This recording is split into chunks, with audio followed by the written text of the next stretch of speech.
Welcome to the Starseeds Conversations number 2, session number 2. I hope that you guys are doing all fine. I wanted to see everybody on the screen. So, we were going to have a very, very rich conversation today. And we have so much to talk about. It's so deep. But first, we are going to open a circle. And then we will recap what is on the first one, and then we'll flow into the second Stargate for today, or second session for today. And then we go with the flow from there. But we will have Maria will bring into the embodiment practices, and there will be a goddess of love transmission and God of love transmission. And then we will finish up with creativities and closing the circle. So this is what we're going to do today. So Kyle, would you like to open the circle for today? Yes, I would be honored to. So thank you everyone for being here today and for us connecting our hearts as one. So just taking a few moments to drop from our head space to our heart space in 3 deep cleansing and purifying breaths.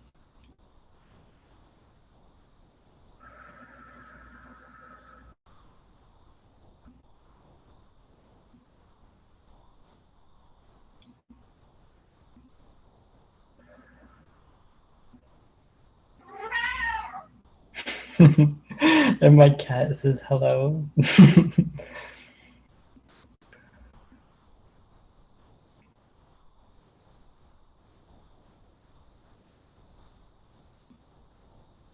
So we just allow our hearts to open more and more. And picturing a rose at the center of your heart and any color that resonates with you. And just seeing it as a rosebud. And you're bringing your awareness to the rosebud at the center of your heart. And you're just sending it so much love. And your heart is receiving this love, and your whole being is receiving this love.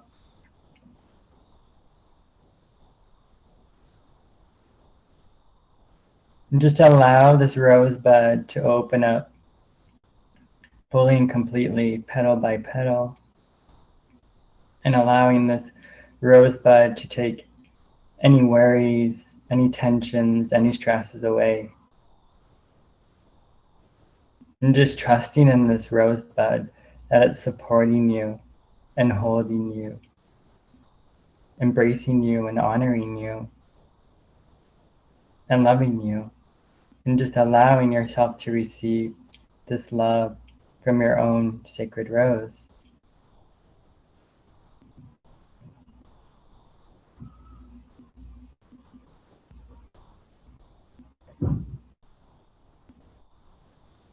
And as a rose opens more and more, it touches to each of our roses here in this sacred circle. And our hearts connect as one, and the energy becomes very light and very bright, very radiant. And it's a reflection of your light and the love that you are. And within our sacred circles, it's all in remembrance, remembering who you are, remembering the love that you are, and who you came here to be, and embodying that fully each and every day. And if we ever need that reminder, it's always coming back to that present moment, coming back to the heart, and just allowing the heart to recenter us and ground us, because the heart always knows and the heart guides the way, and the heart leads the way.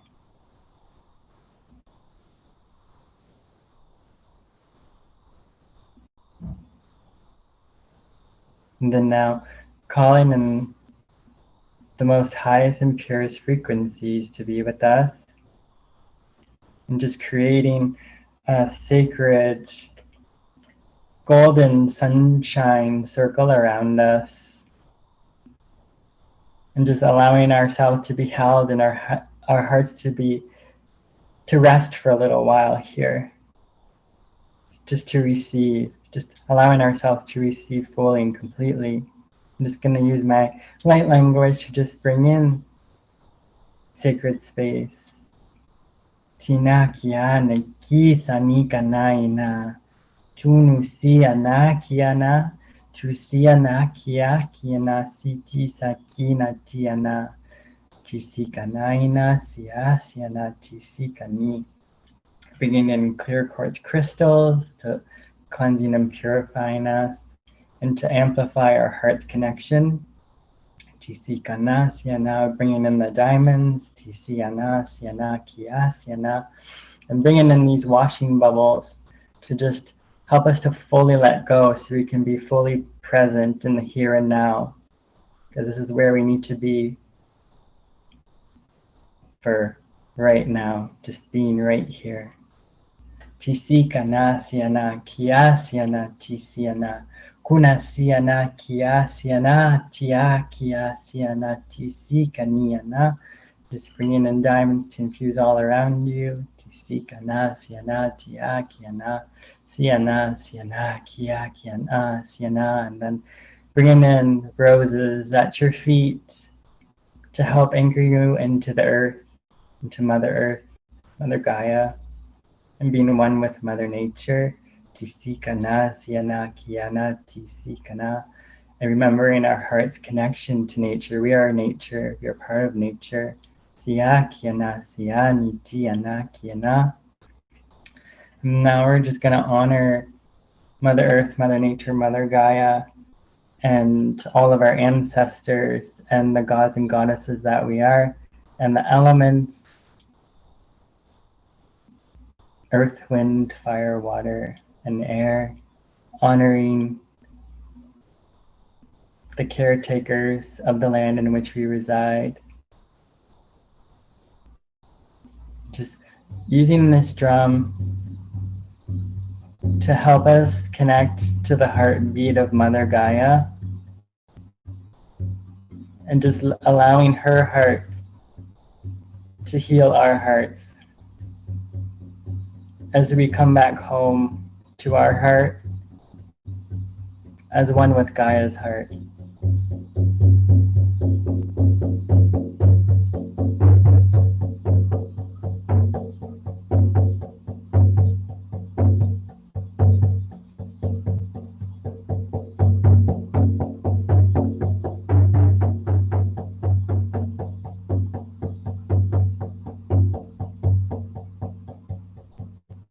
And feeling yourself deeply rooted on the earth and part of the earth, and allowing yourself to take up space and on this earth.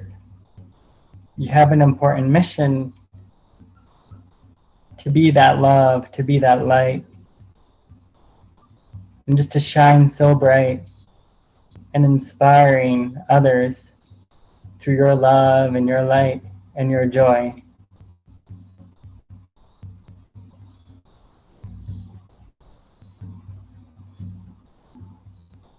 And we thank you all for being here today in this sacred space.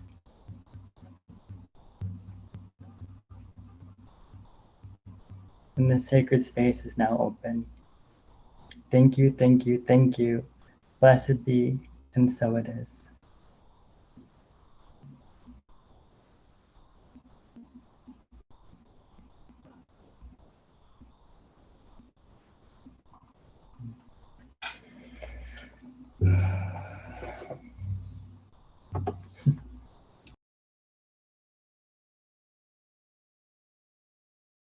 Thank you so much, Kyle. So nourishing.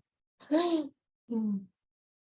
Thank you for opening a circle in such a loving way, nurturing way, and honoring the past, present, and future. It is so important that we honor them. So we're here today to have these conversations, a deep conversations of what we're receiving, what we're learning. All of us, each of the puzzles. It is a potent conversation sharing here. And we open our eye, look at each of us on the screen here, and we put our hand on our heart and sending that heart energy to all of us today here.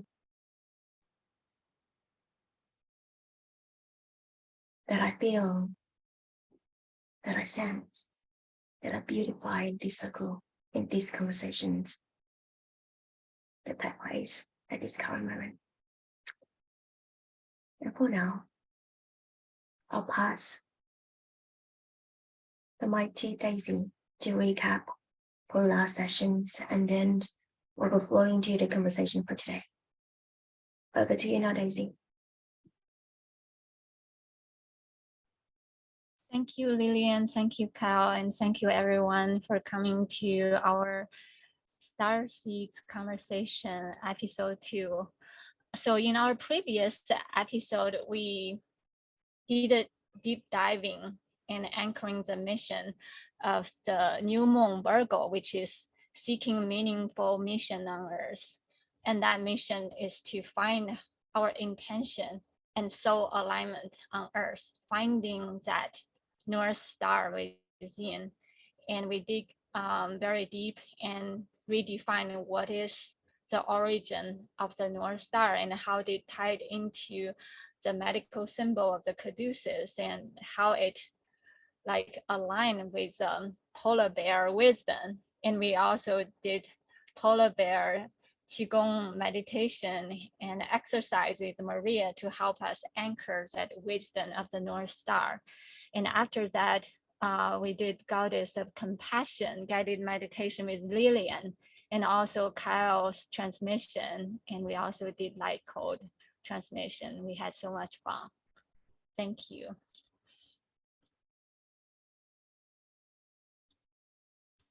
And today we're gonna through the thread, the golden thread that we gathered from the Virgo new moon. Today, we're gonna do another cosmic transmission, diving deep through the full moon Pisces, which is all about surrender into this deep romantic love with the cosmic womb and cosmic soul. So we're gonna be navigating through the inner labyrinth work of the cosmic soul and in oneness with our own soul. So this is gonna be our main guideline, and there will be more through the dancing with goddess of love. Yeah, I'm so excited.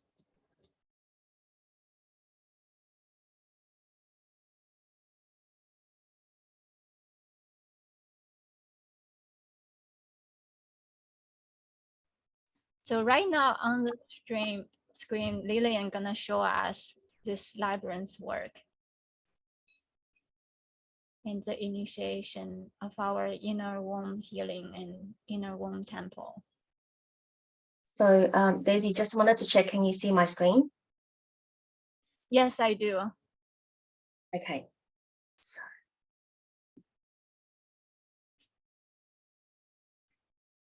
Alrighty. Whoops.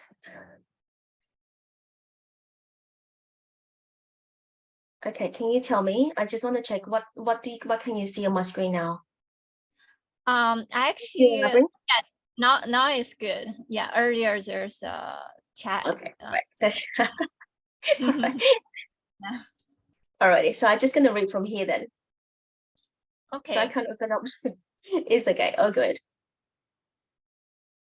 So I'm just gonna read the passage here that is really long, but just bear with us.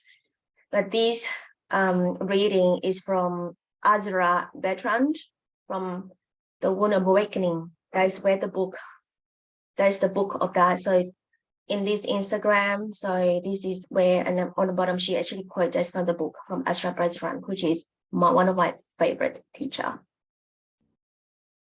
So during my pilgrimage south, I was continually called to the symbol of labyrinth. I didn't consciously go looking for it yet. It appeared almost everywhere along my journey. Ceramic cast of Rocky Valley Labyrinth, Cornwall, spiral carving in stone, Whitman Wood, Damore, Labyrinth outside White Spring, Glastonbury, Rocky Valley, Labyrinth carving, Tintagel, Cornwall, spiral gateways, Charles Well Gardens, Glastonbury, spiral, White Spring, Glastonbury. The spiral symbols was the womb, descent, and rebirth. In the earliest Paleolithic womb cultures, the feminine journey was envisioned as the spiral path, a downward and inward moving along a non-linear circle of dreamtime consciousness. The first Paleolithic temple spaces were caves with serpentine passageways spiraling deep into the earth, sometimes marked with the red handprints, often left-handed moon ochre imprints of women and children. Later cultures created rituals underground womb chambers, often with symbolic labyrinths carved into their entryway. Walking in the circuitous or spiral pathway in or out was a movement through the birth canal before merging into the center point of womb consciousness. Other indigenous cultures spirit travel along grandmother spider's labyrinth web, or were swallowed by the great rainbow serpent, or the great fish of the biblical story of Jonah. In Peru, Incan people built the Temple of Moray, a set of terrace concentric circles heading downwards into the womb valley to earth. God was there, solid and in the caves, and the spirit was contacted by merging with the heart of matter. The womb religions knew the greatest spiritual secret of the perennial wisdom of all time, that the true gate of heaven does not exist externally to us. In the faraway paradise, it exists within us and within the body of Gaia. In their deepest essence, heaven and earth were not separated places. They were linked, one blending seamlessly into the other. Shamanic journeys could take place in actual physical caves or underground chamber, or that could happen by drawing concentrate circles and then physically travel through the portal. So just sit with that, and then we'll go to the second paragraph of reading. So just be aware that what is coming on your mind. Is there any resistance? If there is, and what is it?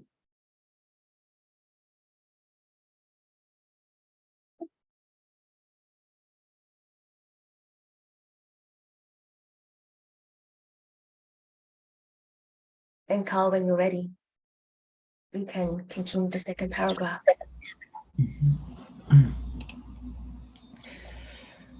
These ancient ideas were preserved in Aboriginal Australian cultures, who originally traveled downward and inward in their shamanic journeys. The pictogram for cave, womb, home, water, down, and in was a set of concentric circles, fulfilling the same role as the labyrinth of the megalithic peoples. The creation myths of the northern Aranda of Australia tell the story of the emergence of their first human ancestor from the womb of the earth. The site of emergence is marked by concentric circles painted on the earth, colored red, and sprinkled with blood to symbolize birth blood. When their primordial ancestor leapt from the earth, it is said that the gaping hole was filled with etheric feminine fluids, the sweet dark juice of honeysuckle buds. For the Aborigines, rebirth came on the renewing menstrual waves of the Great Mother's womb. In one of their birth rituals, performed at Ankota, Vulva of the earth, they chanted, a straight track is gaping open before me, and underground hollow is gaping before me. A cavernous pathway is gaping before me. An underground pathway is gaping before me. Red I am like the heart of the flame of fire. Red too is the hollow in which I am resting. In the Hopi traditions of North America, all spiritual life was centered around the annual cycle of the 9 sacred mystery plays, the sacred reenactment of the cosmic drama of birth, fertility, and gestation. The ceremonies took place by descending into an underground kiva ceremonial chamber representing the called Sipapuni womb of Mother Earth. Within the womb kiva was a central hole in the floor, the path from the navel, which was the site of emergence of this world from the womb of the prior world. A ladder representing an umbilical cord reached up from the kiva into the world above, symbolizing the coming age of humanity that was waiting to be born. These birthrights granted spiritual rebirth to the initiates.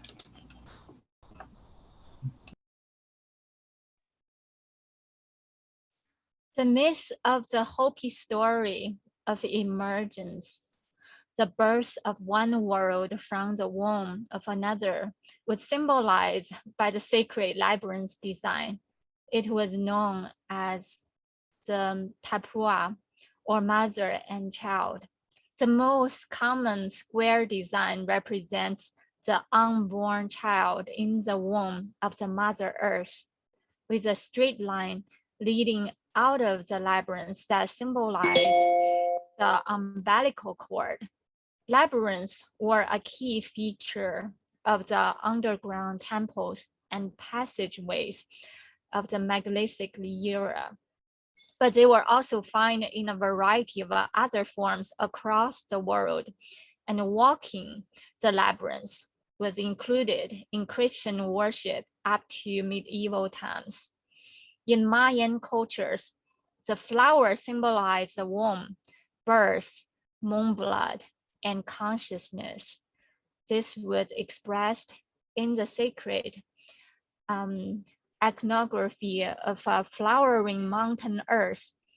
This sacred symbolic mountain was believed to be located at the center of the earth and was associated with the tree of life and a paradise where the ancestors lived.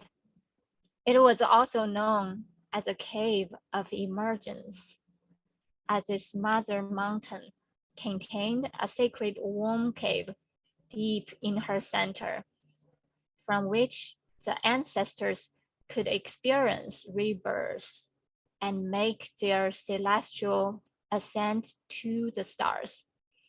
In the age of the worldwide cultures that build the megalithic monuments, the standing circles and dolmens were conceived of a downward mystical gateway, moon doors, moon doorways, magical gates, or psychic womb portals into the womb belly of Mother Earth.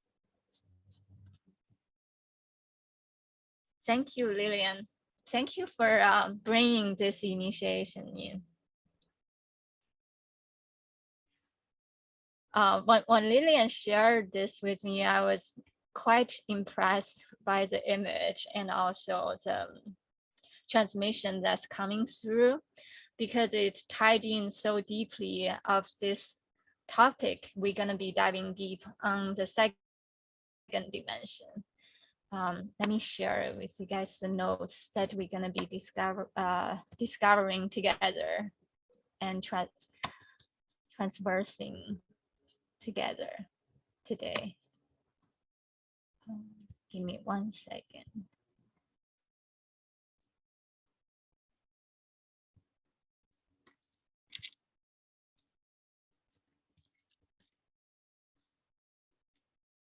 Oh, if anyone have any question, any moment, feel free to interrupt or ask ahead.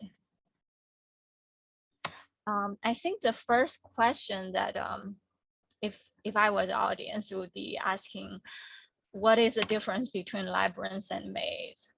Because there's a lot of misleading in the media. Like for instance, the movie Labyrinth itself is actually not true labyrinth. It is actually maze. The difference between maze and labyrinth is that the function of maze is actually kind of like a mind puzzle. There's multiple exits and distractions. So to me, maze is like for us to exercise how to break out of the matrix, break the prison, and to get out. And people can get lost in maze.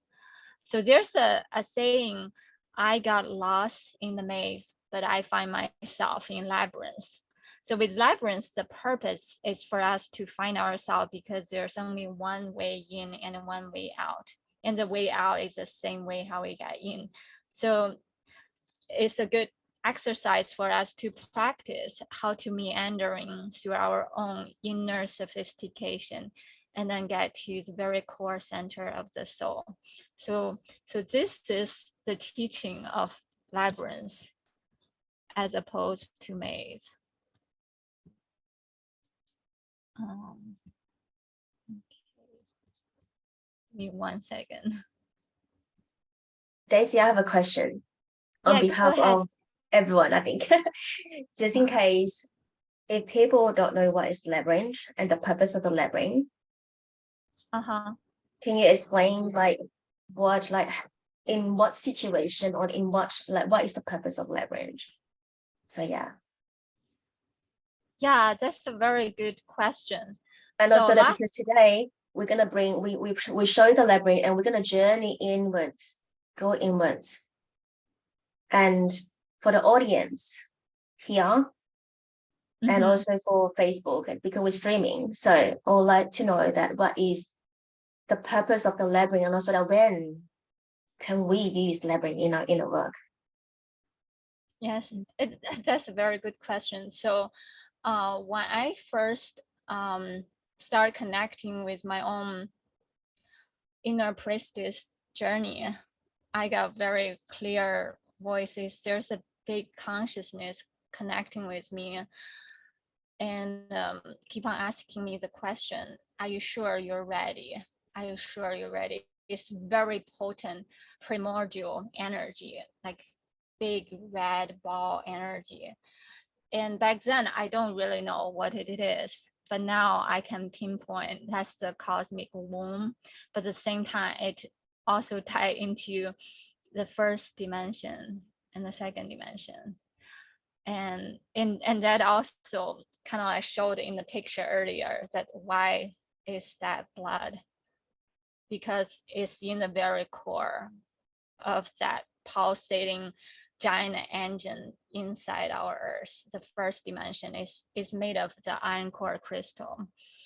And that is what actually makes the Earth pivoting. And think about the Earth pivot 27-degree angle and have this procession like rotating around the sun. But again, the whole solar system also rotating. So whatever orchestrated this dance of the whole universe, and also was the guiding force to allow this engine pivoting.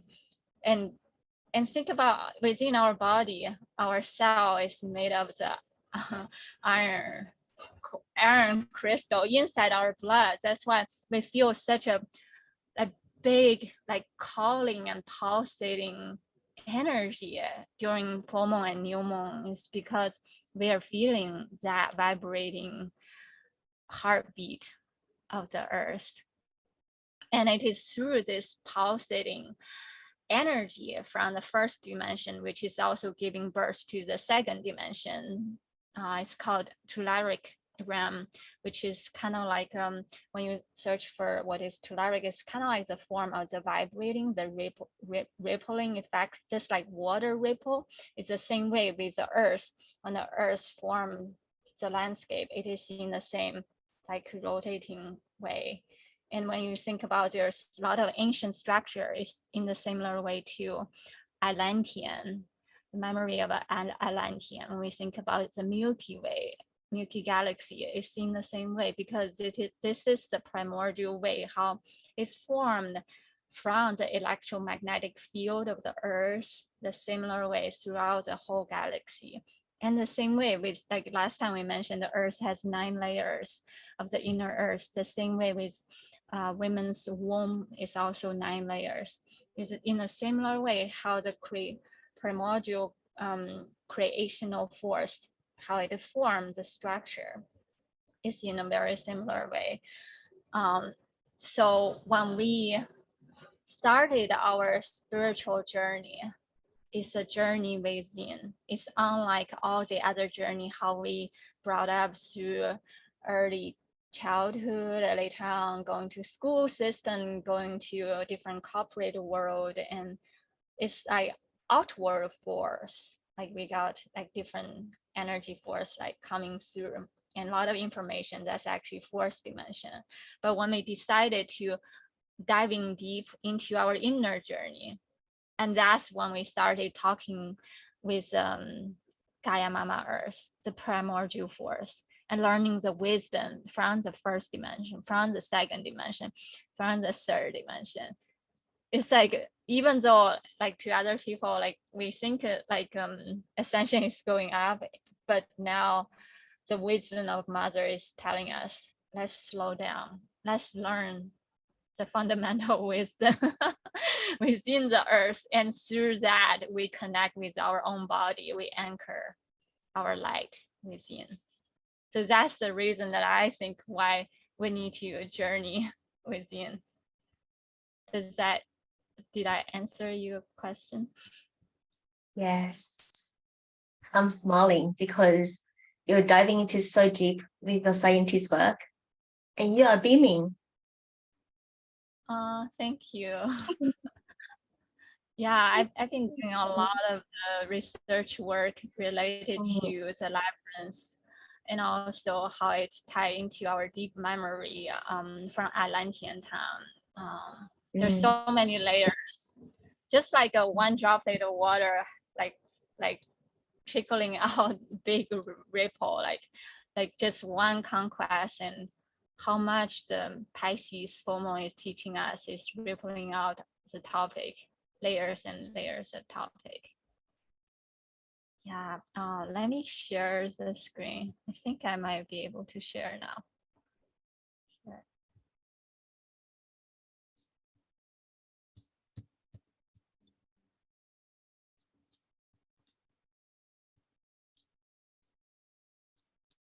Can you guys see it? So the location of the second dimension. So today our main topic is about the second dimension. It's like I mentioned, it's a telluric realm, the elemental kingdom realm of mineral crystalline essence, which is also the crystal inside our body, inside our bone. And it's also the magic realm of the fairies, where our ancestor also resides, also known as the source realm of manifestation. All kinds of magic is actually all manifest through the second realm, through the wisdom of the second realm. And the location is from the edge of the iron core crystal of the crust of the earth to the crust of the earth.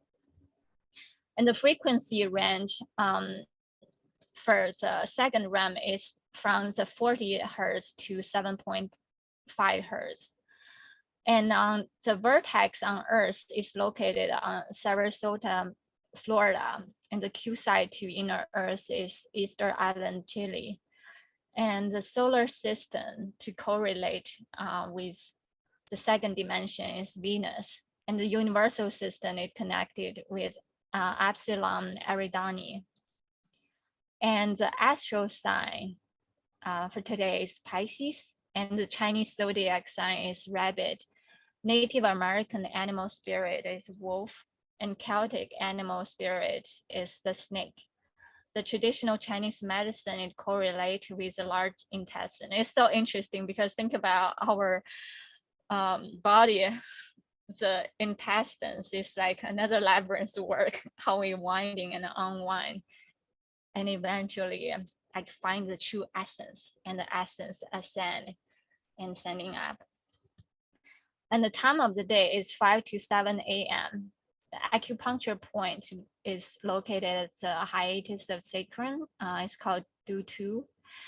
And the spinal correlation of the year of the time for now is C7, cervical spine 7. It's also called Dazhui, or translated as a big hammer. And today we're going to be talk about the goddess of love, and the numerology we're going to be like playing with is both number 2 and number 3. So we're going to be anchoring the polarity of number 2 and then birthing the number 3 of the Trinity sign. Number 2 is for balancing exercise, and number 3 is to understand the life is to be lived in a childlike way. There's a lot of detailed note I put here, and if you guys want to read, and I won't be read all through all of them. I'll just point out a few things. The gemstone is labradorite. If you guys have this, you can meditate with this. And the labradorite is a stone of magic. Its energy can help us in penetrating the veils of the void. Pisces is all about like dancing with the void, the big cosmic energy and our deep subconscious world. And this is where all knowledge and possibilities are held. Essential oil is rose, is symbolize the true love, the soulmate. As Rumi says, lovers don't finally meet somewhere. They are in each other all along. It's just like us, we find our inner lover, our inner child. It's already there waiting for us to dive through the labyrinth work and find that counterpart, the twin flame within ourselves. And the Celtic rune related to today's work is it's called pastoral. It's the shape of a cup. What I see it also is it's like this shape. It symbolizes a holy grail.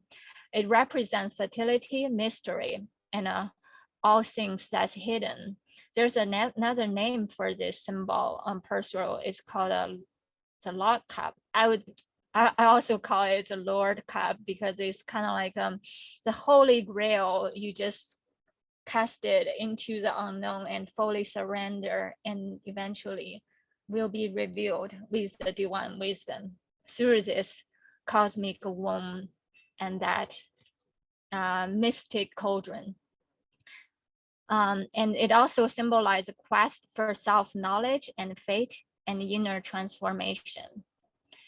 And for Pisces, it's the element of water, taking the path least resistance, going with the flow, and also represent something that's very secretive, sensual, psychic, magnetic, which is also related to today's work.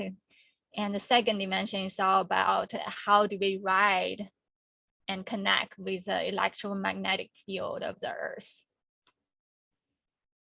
And the body part is the feet, and the mind is a fantasy mind, and spirit is mystical. For the 8th house moon of Pisces, the statement is, I transform, I trust. The umbrella energy is how you share money and other resources and what you keep hidden regarding sex, death, real estate, and regeneration and rebirth.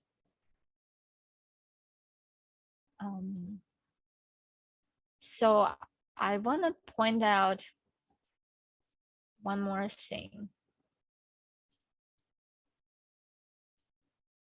Here, I actually had a whole passage, and if you guys want to learn more about labradorite, wisdom from labradorite. And here's a statement, and you guys can read it. Actually, I'll just read it now. The best thing I can do for myself today is to get out of the way so life can take its own course without the interference of my control drama.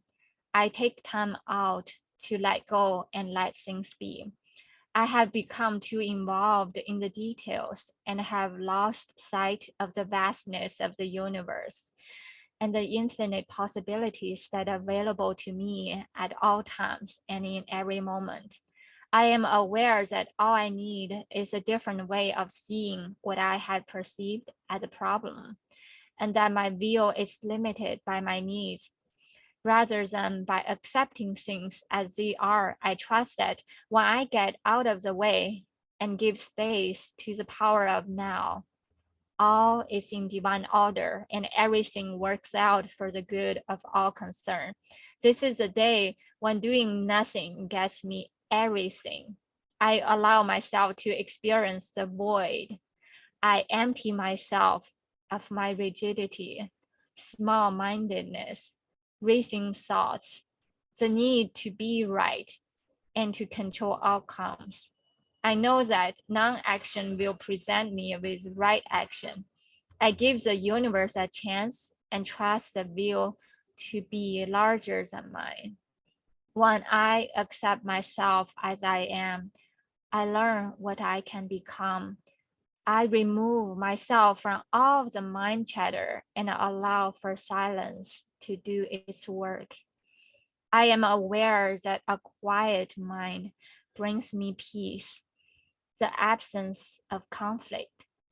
In turning upside down, I see how right side up things really are.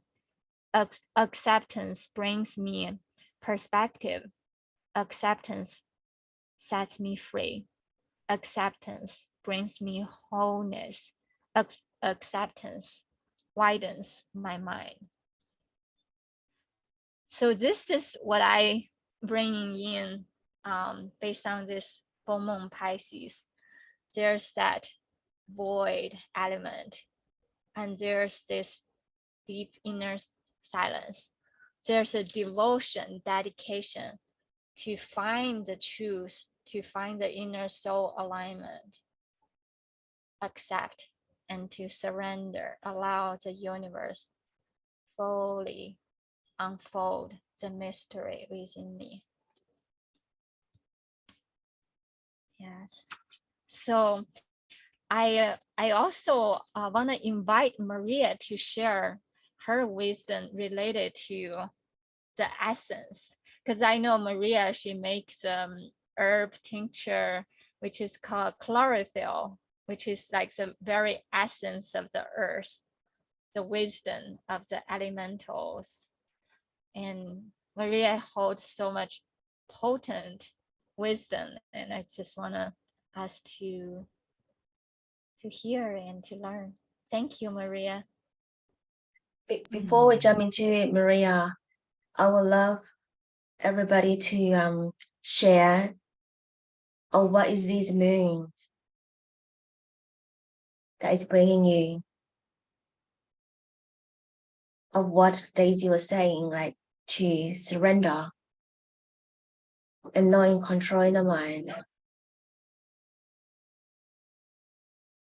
and what is stirring up, and being that present moment of stillness.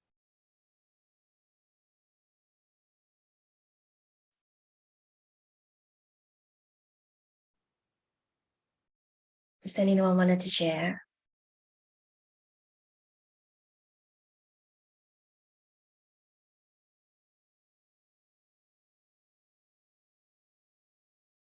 Anyone?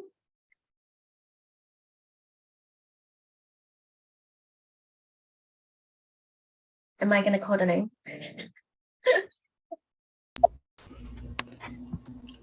Well, this is very symbolic because my water bottle just exploded and I'm just cleaning up the water. So it's a sign of trusting, going with the flow, literally, letting the old go. Wow. Yeah, it's crazy how the universe always knows what we need, what we need releasing of, what needs to just completely be restored, refreshed, replenished. And in my case, it's like literally, like there's like all water on my desk. It was like under my computer, and I'm like, oh boy, I have to clean it up. So I think it's just in my connection with the water. I'm Pisces too, so like this is my moon, so it's like big change, big transformation. At first it was like every time when there's that moon, it's like that little bit of like uneasiness of like, okay, what's this moon gonna bring?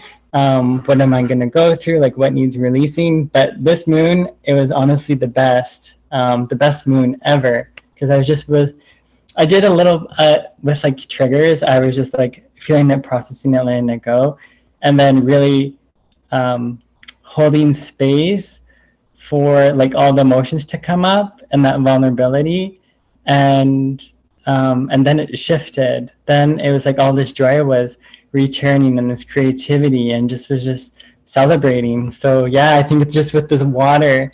This is like the last bit of like clearing up, cleaning up, you know? Yeah, I love how symbols always come through. And definitely, like I was working with Apollo today, and it's just so perfect that he's all about symbolism. It's weird, like my water bottle, I put it in the kitchen and I can hear it cracking. Like it's like, so that's like symbolic of like, I'm literally cracking open.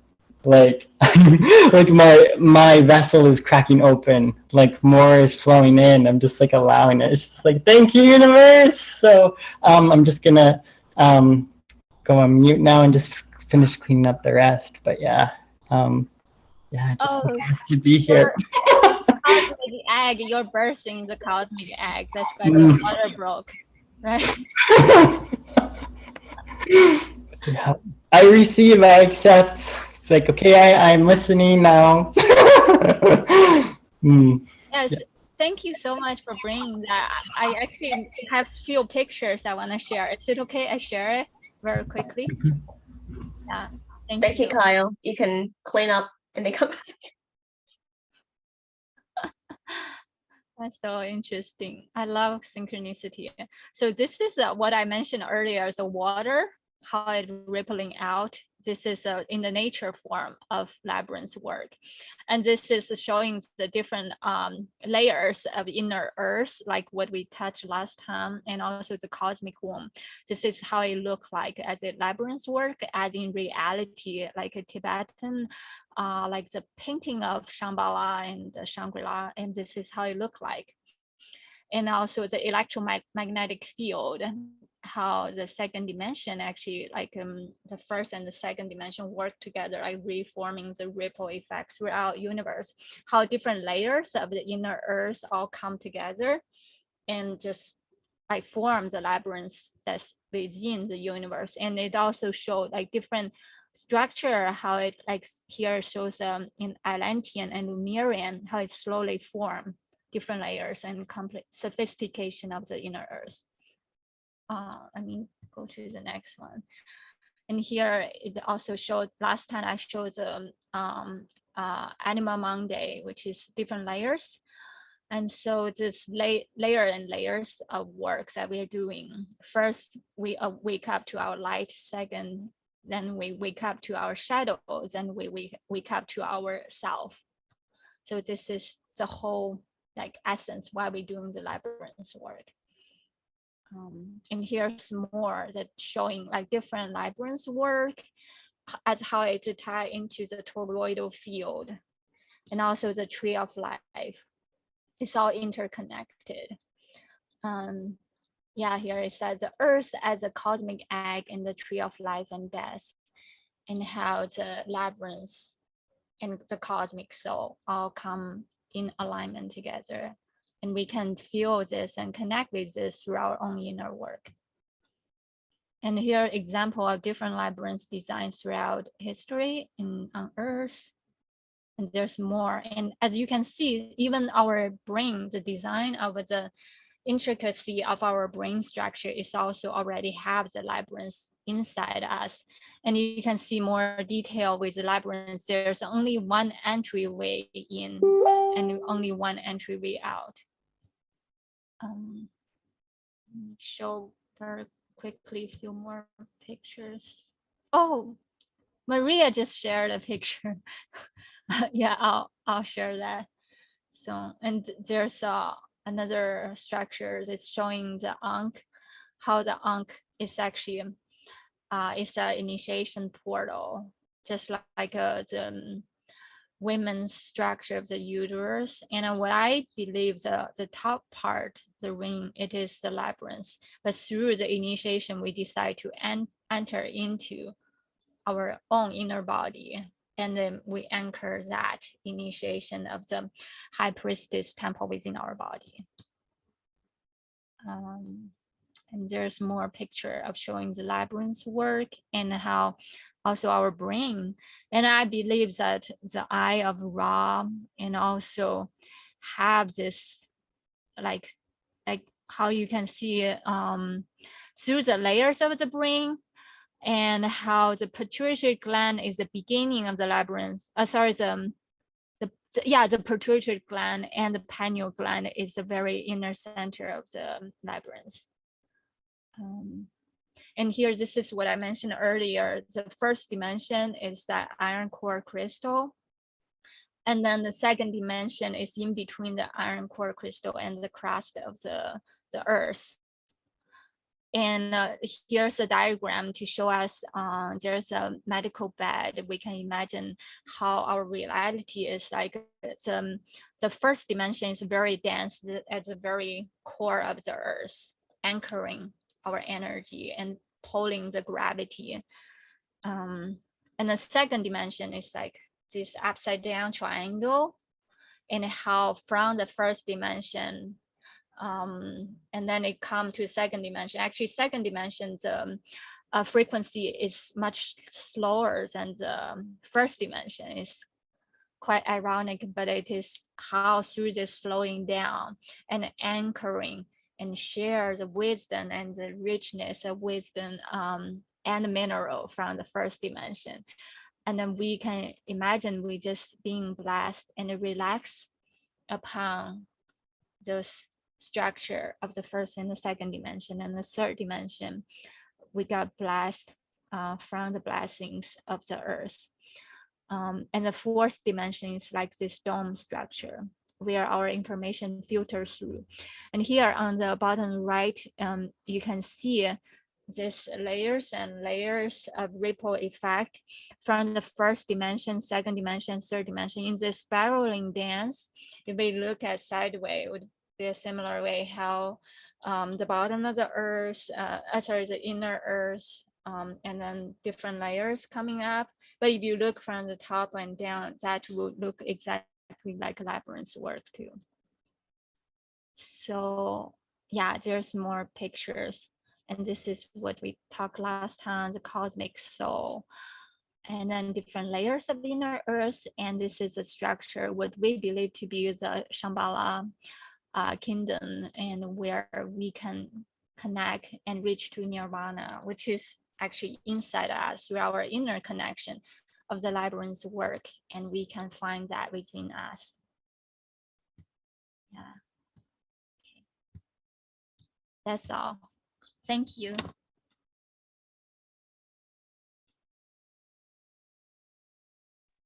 Daisy, do you want to show Maria's photo? That is a really, really good photo.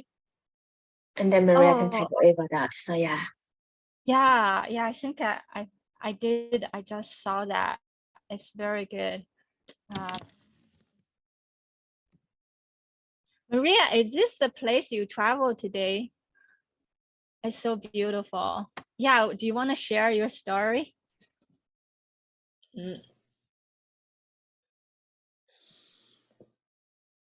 So this is the labyrinth I walked today to prepare for our time together. This is at a place, a local place outside of town. It's called Terra Studios. It's a whimsical, magical place, and the people, the two boys, the sons that built this labyrinth for their grandmother, the grandmother is the matriarch of this land and this property, and the two boys, one of the sons, I helped him have babies, so it felt really beautiful to be a part of that. And then at this labyrinth today, I saw a friend that I thought had passed away, but she was alive. She is alive, and she's an indigenous woman and a little tiny Mayan woman, one of my first friends when I moved here. And so her and I were both walking the labyrinth, and for one moment I could, you always are in your own mind, you're not listening to other people, but for one moment I could hear her prayers and cachiquel. I could hear her speaking indigenous languages. Matios madre tierra, Matios puro uts el cielo, uts el fuego, uts el viento. And she was saying her prayers in her language, and we were walking through this labyrinth. And so this labyrinth was really powerful for me today. And then how it's up I'm higher up, and this matters to me in my journey with Qigong. See, down in the earth, we're on the ground, on the soil, right? On the soil, and I entered in to the labyrinth, to the center, which is earth, which is where we just were in our last conversation, right? With the soil, with the earth, with the land, with the nourishment. And I was in there with one of my dear friends, an indigenous woman speaking a language that is very, very old. She's Mayan. She's speaking Cachiquel. So that there was some symbolism there. And then once the labyrinth was complete, when I crossed back to the threshold, what you're not seeing pictured is this big metal cool tower. So I went from earth to metal, which in the Qigong pathway, that's the Qigong pathway.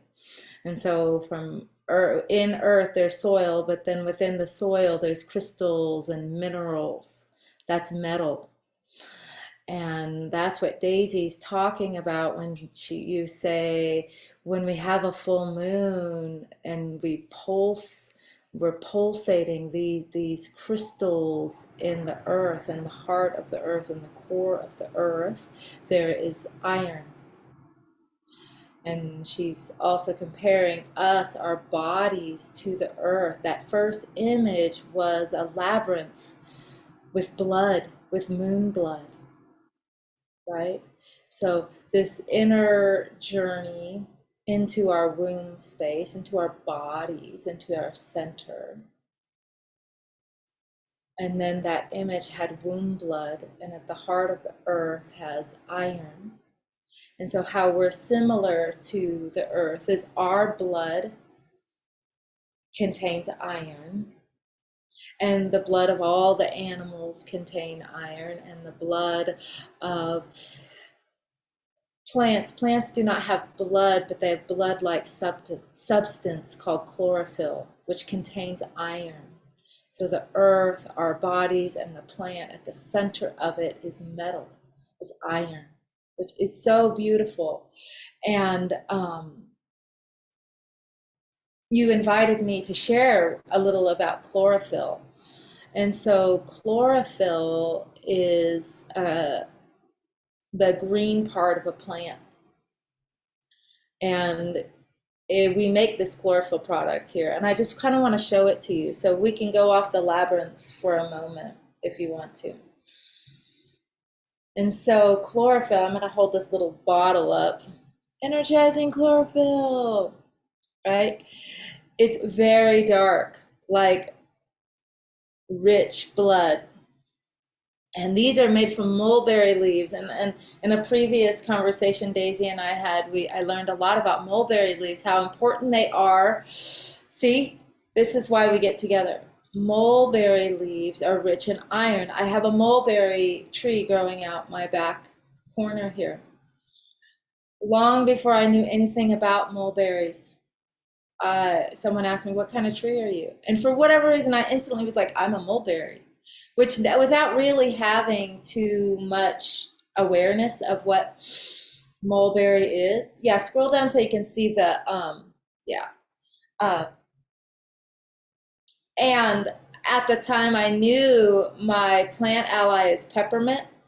And so mulberry is a nutrient-rich plant tree that has these awesome purple fruits. And the leaves, they're big, and they contain iron and all sorts of minerals. And so we make our chlorophyll out of mulberry and peppermint, which are my two plant allies, which are like, oh my gosh. See, so when you make allies with plants, really cool things happen. You start to make something like energizing chlorophyll. But the where Daisy comes in, that I had no idea of mulberry, how significant mulberries are, is that the leaves, silkworms eat the leaves of mulberry leaves, and and the silkworms make their silk. And when we're about to practice Qigong, we're going to do one small movement, but this movement is a silk reeling movement. So in Qigong, in Tai Chi Chuan, you're practicing as if your movements are like threads of silk, because silk is really sticky and delicate and strong. So, but if you pull it too much, you're going to break the thread, and if you don't do it enough, then you're going to get it tangled. So there's this like open, relaxed, open fullness to your posture and to your movements. That are silk reeling. And so this mulberry plant not only contains iron, what I want to talk to you about, but also helps us have our form, which is very metal, which is a very metal component. It helps us have our form and structure in Qigong. And so that's really brilliant. And so chlorophyll, I'm going to just show you one little drop. Do you see on the screen here how on the bottom it says hemoglobin and chlorophyll? So that is what your blood cell, that's a red blood cell. And then the other one is a chlorophyll cell. See how similar they are? They're so similar. And because they're so similar, They bond together really quickly. They assimilate together really quickly. They both carry oxygen. And so for our bodies, and we're weaving in the blood of the womb, but we're also weaving in goddess of love, right? And goddess of love with her great unconditional love and her nourishment. And we're connecting to the great mother. And we're connecting to the womb that is filled with love, that is filled with life, that is filled with creation.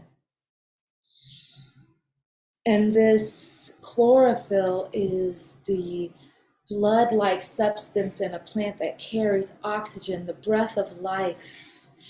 And so chi, energy, connects to oxygen. Oftentimes you say chi, and wherever the oxygen is where energy is. Chi is in more than one place, but often when you breathe and you energize and you animate yourself, chi is that animating force. So oxygen and chi go together. So when you're oxygenated, you're more healthy, right? And when you're nourished, you're obviously more healthy and you're less depleted. And so in our life, we have a really stressful life, and we're changing and we're evolving and we're transforming. And we have a lot of illnesses, right, as our culture. And this is just one of many, of thousands of remedies, of thousands of ways that you can connect to Great Mother and connect at a fundamental level to receive the minerals and the oxygen and the nourishment that you need so that you can then animate. And you think of a plant, think of a potted plant that's kind of sitting in the corner that's been neglected, right? What is Goddess of Love? Goddess of Love comes to you and loves you, loves those parts of yourself that have been neglected, right? And so you have this beautiful opportunity with chlorophyll to oxygenate and to nourish and to fulfill your body so you're not so depleted and you don't feel so worn out and run down. As a midwife, this was primary remedy. Like I would not attend people's birth if they did not have chlorophyll at their house, because women that bleed, either they have heavy cycles, they're going through like perimenopause, so they're having menstrual flooding, or women that have just given birth, they are in a place where they are bleeding a lot. And they, especially after a miscarriage and a cesarean, those births and miscarriages specifically, they have a tendency to bleed a lot, and then it's really hard to recover. And so we want to get you to recover really quickly. Not everybody's having those challenges, but they are really depleted and they're not getting the vitamins and minerals they need. And so chlorophyll is one solution. I'm going to show you what it looks like in this cup, but I'm not going to drink too much of it right now because it's late. It's getting late where I am and I want to sleep well. This is called energizing chlorophyll. So you want to take it in the day. So I'm going to just show you. This is super dark. It's going to stain. So you can maybe take it off the screen, off the picture of the product, and you can see this jar.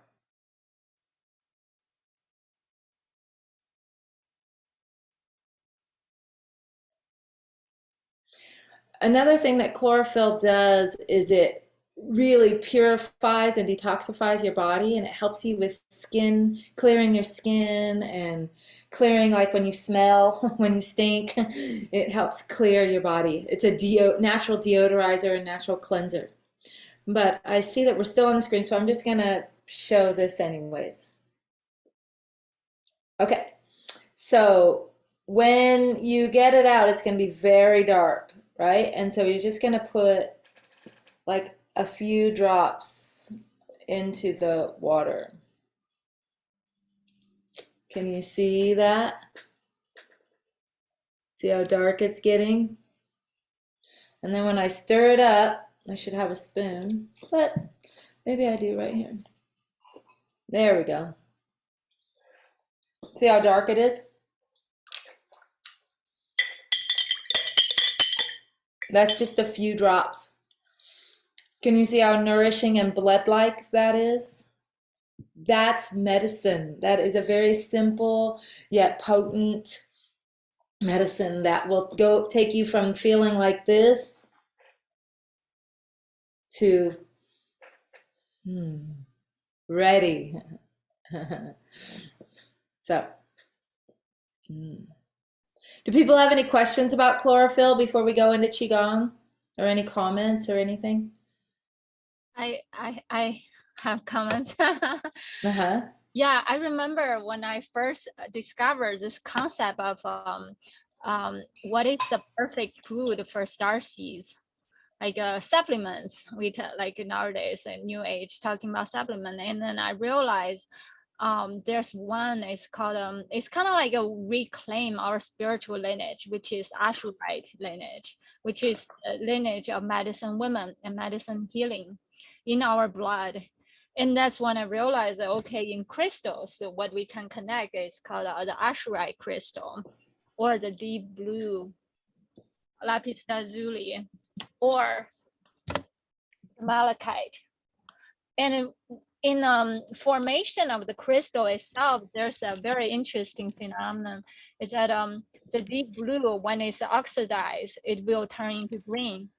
So eventually, like whatever we have, like a deep blue, like Ashurite, they will be turning into the malachite.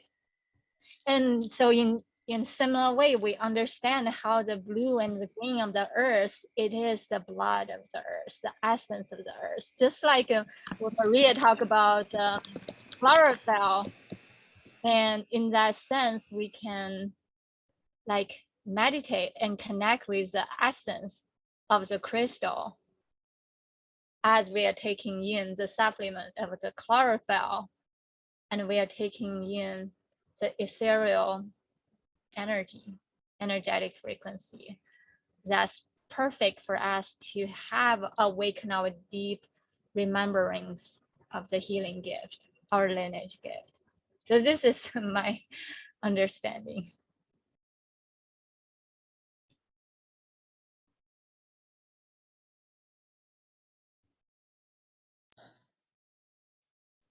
Yeah, a few things that I want to say, but I do feel a little like I have three thoughts in my mind at once. But I want to say, I'm gonna just, okay. I drew the card on this deck. I haven't worked with this deck in a long time. I wanted to pull it out because it's called Sacred Path, and the card that came up was Stone People. I drew one card, and it was Stone People, and it's about the knowing of the stones, and that's exactly what you are talking about, is this deep remembrance. And so I wanted to share that. The other thing I wanted to share is the blood of the earth. Like, blood is so sacred and holy. And anything and everything that you can do to nourish your blood and to oxygenate your blood is going to in turn enrich every other aspect of your life. Right? And I loved how you called us wise women and medicine women, because wise women and medicine women, they tend to work with, especially the wise women path, that's the path that I walk. It's a very simple path. And a lot of times when you work with herbalists and even Chinese medical doctors, you know this is true, they have very complicated remedies. Like super complicated. And when they write out their remedies, it's like half in grams and half in ounces. And then they'll have some way that you got to boil it and then grind it and then let it steep for 3 days. It's like super complicated. Like there's no way you could actually do that remedy, right? Oh, and then the ingredient is from some remote plant, some remote mountain that you're not going to get to, or you're not going to find it. And so the wise woman path since you mentioned her, Wise Woman, Medicine Woman path is usually super simple. It's working with the plants that grow in your yard. Like, what's in your backyard? There's probably the medicine you need. And fortunately for me, both peppermint and mulberry do grow in my backyard. And so I'm like, yes, Wise Woman path all the way. I just wanted to bring that in. But the other piece I wanted to bring in is we're about to transition and we're about to do a Qigong form. This Qigong form is really for the goddess of love and for this full moon in Pisces and for our heart, and our blood is pumping through our hearts. Also, the goddess of love, I didn't see it listed on the list that Daisy provided for us, but her animal is a white swan. And so I don't know white swan Qigong, but I know white crane Qigong. And white crane Qigong, I just want to say, 2 days ago, Friday, I wanted to go to that labyrinth that I went to today, but the gate was closed. The gate was closed. I couldn't go, and it's kind of out of town. I had to go out of town. So it was Friday, and I was tired. I'd just been in a circle for hours. I had been in a circle of 500 people for hours, and I was tired, and I was going to go to that labyrinth. The gate was closed. So I'm going to go to this lake instead on the way home. I'm not on a labyrinth, but I'm on an earth path. And I go to the lake and I get to this lake and I finally get to the clearing where I can see the water. And what do I see? A white crane. And then today I saw my friend. So it all worked out very beautiful. So the labyrinth path, you're never on the wrong path in the labyrinth. But the white crane is connected to your lungs, which carries oxygen to your blood. And this is the goddess of love form. So I invite you, if you feel ready to do the form, are you all ready? And so Lillian, my love, just pick any soft music song that can be low enough. And we're going to do white crane, we're going to connect with the full moon, and we're going to connect with our radiant heart. Okay? Do we feel ready, or do you feel like you want to have a bio break first? Feel ready? Okay, let's get ready.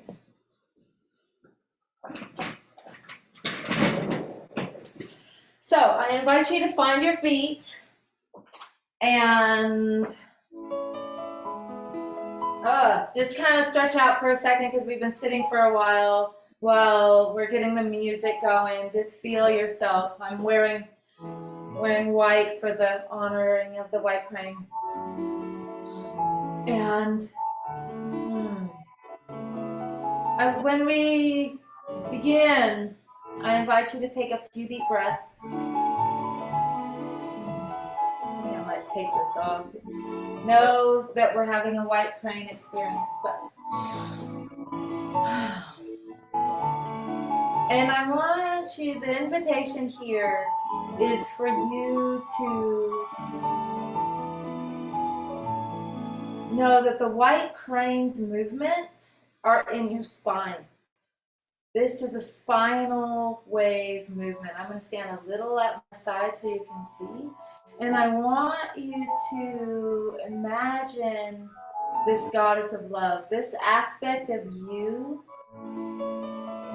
that feels beautiful. This aspect of you that loves. This aspect of you that responds in a way that beautifies everything around you. Okay? And so when we start the white crane movement, we're going to start with a spine wave. And so I have my hands rested on my thighs, and you are undulating and waving your spine. And then you inhale and exhale. So when you inhale, your pelvis goes back. And as you exhale, your pelvis moves forward. So let's just do this for a moment, just to warm up your spine as you are undulating and evoking the goddess of love and all her beauty. And we're with this full moon in Pisces, so this movement is very watery and elegant. Okay, I see you're starting to get it. So let's build. Let's now invite this white crane to come into us. So I'm going to turn so you can see my hands a little bit. White crane, you're going to have your hands like a thumb like this, because this is your lung meridian. And we're going to open the flow with that same spine wave undulation. And how we work with the white crane, we start off low and slow, and gradually we build and we get a little higher, a little faster. But let's start off low and slow. Your feet are on the earth. You're undulating your spine. As you breathe in, your hands rise up. As you breathe out, your hands float down. And start to bring your hands a little higher. Because what we're doing, we're emulating the white crane. We're starting to gain altitude. We're flying. And so now that our hands are higher, let's just stay high and just speed it up just a little bit. Just a little. Feel this energy, this love energy from the earth, up your spine, out your hands. As you are flying, as it's soaring as a beautiful crane. A little faster. A little faster. A little faster. A little faster. And now let's slow it down, stay high and slow it down. And now start to bring it down. Start to bring it down. What we're doing is we're landing. We're finding our branch. We're landing.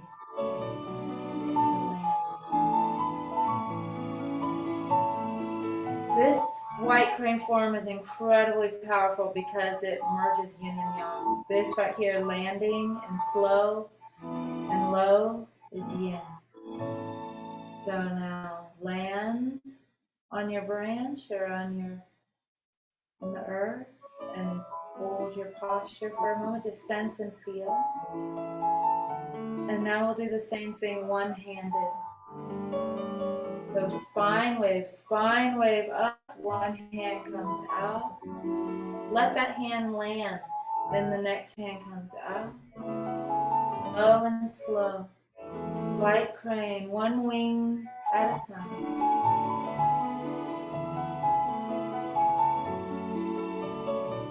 Inhale. Let this energy start to rise.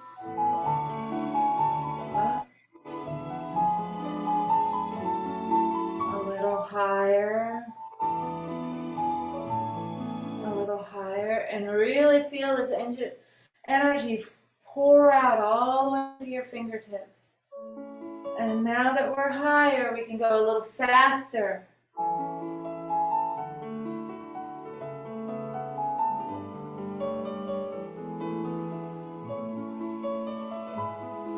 Letting your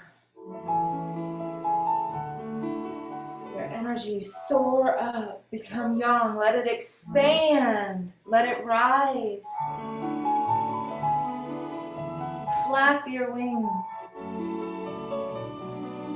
your spine waves. This is circulating energy up and down your spine, opening your chest, your lungs, your heart, oxygenating you.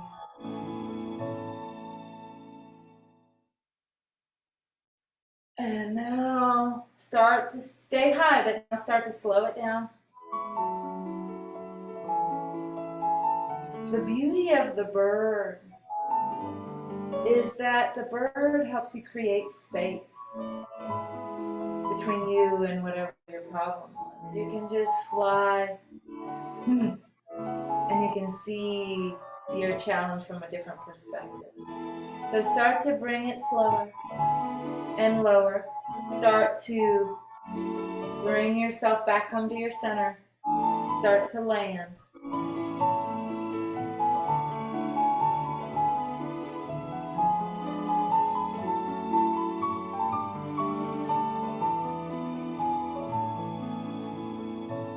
And even lower and slower.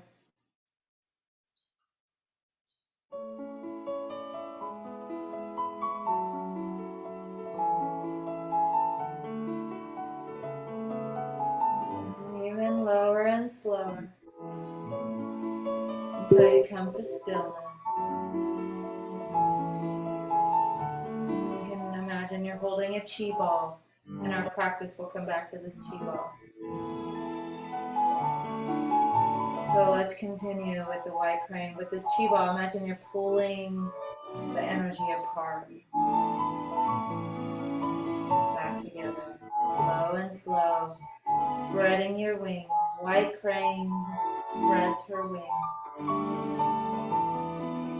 Low and slow.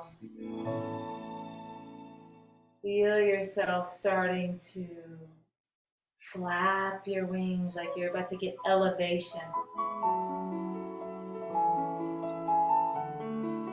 So to rise up above your situation.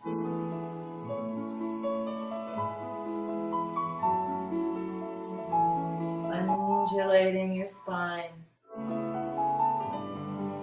all the way up. Once you get up high, now you can make it a little faster.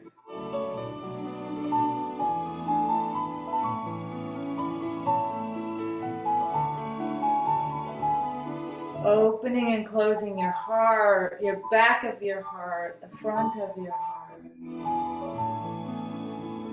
This is the goddess of love, grace, beauty, white crane. Now slow it down. Stay high and soar. Feel yourself elevated, peaceful, clear. This energy, this movement is really great for cleansing energy. Now we can start to slow down, bring your movements a little lower and slower.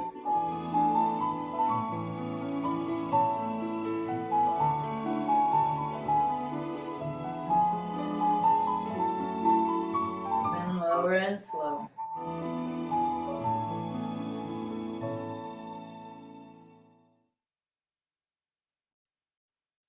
And slower.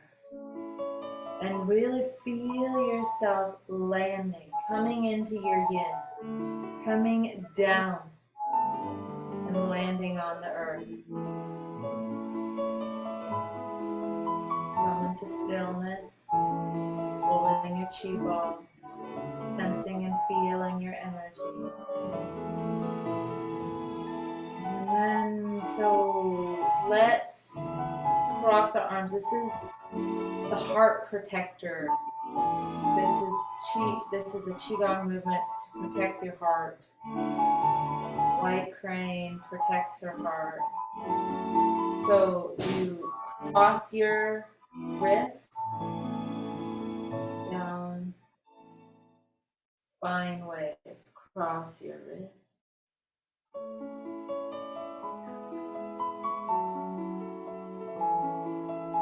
Let your movements grow and expand. You can cross both wrists or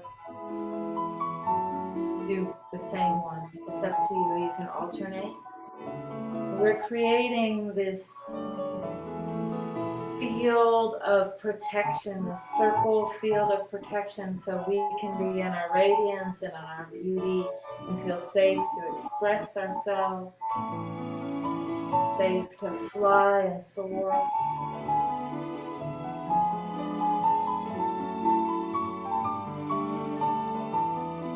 Growing, and once you get as big as you're gonna get, then go a little bit faster. Bring that expansive yang.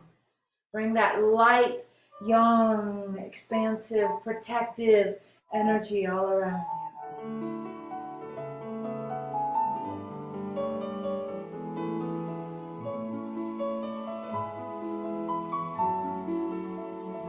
Alright, big. And now start to slow it down. Be real mindful of your circles and of your spine wave as you come back into your yin form. Slowing it down. Slowing it down.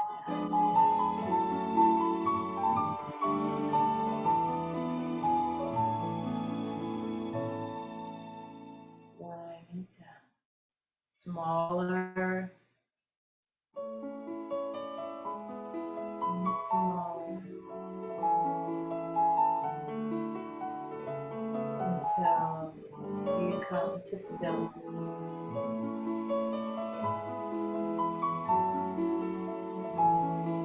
Let's hold this chi ball here.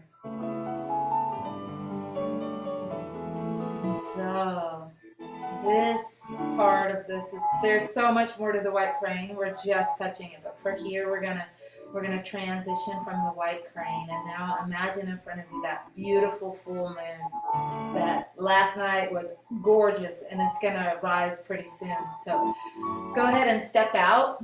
The labyrinth showed me this today. I did this last night with the full moon, and I did this with the labyrinth too. So I want to share this with you. This, make a big circle. Imagine you're tracing your labyrinth, or you're tracing the full moon. In our Qigong practice, we do a lot tracing these circles, right? A lot of circle tracing. So moving from your waist, just play with this for a moment, tracing the circle, get to a way that feels really comfortable in your body, where your feet are probably wider than shoulder width, your knees are bent, you're moving from your waist. Your posture feels open and relaxed and fluid. And you're imagining you're tracing this gorgeous, shining full moon. And this is called collecting the moon. Okay, so let's do it. Very simple form. Here we go. When your left hand gets on top, I want you to, this is how we'll start here. Take a deep breath and then exhale and lower your hand. And as you lower your hand, you're pressing this energy down your central channel, down all the way down to your lower dantian, which is your pearl. This is called your pearl because it's silvery white light, like the moon. So the moon is a reflection of the sun. And inside you, your pearl is a reflection of divine light. So this is your pearl. See it as a shiny, silvery, white beam of light in your lower dantian. And so when you're ready to inhale, you open. And when you inhale, you're gathering the moonlight. You're collecting the moonlight until your right hand gets on top. And then you exhale and condense it and draw it in to your dantian. Now you're like compressing, like crystalline compression. And then when you're ready to inhale and collect the light. And when you're ready to exhale, condense it down into your dantian, into your internal labyrinth. Inhale.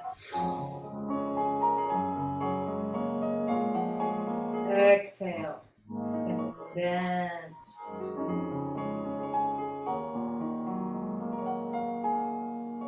Inhale. Collect the light.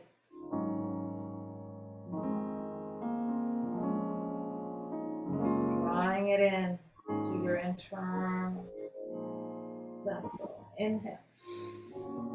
Collect the light.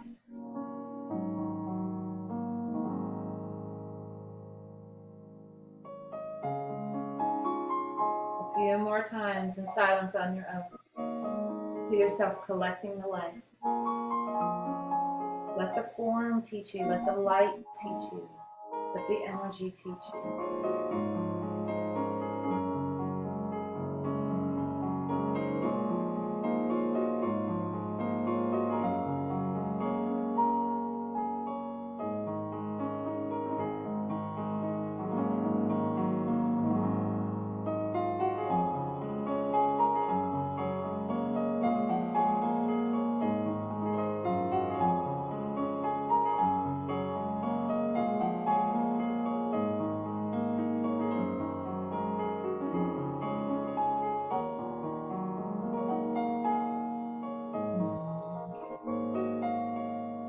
Let's just do one more. Like feeling yourself drawing in light. Condensing it down, all the way down. And this time, breathe it into your dantian and place one hand over the other. It doesn't really matter which one.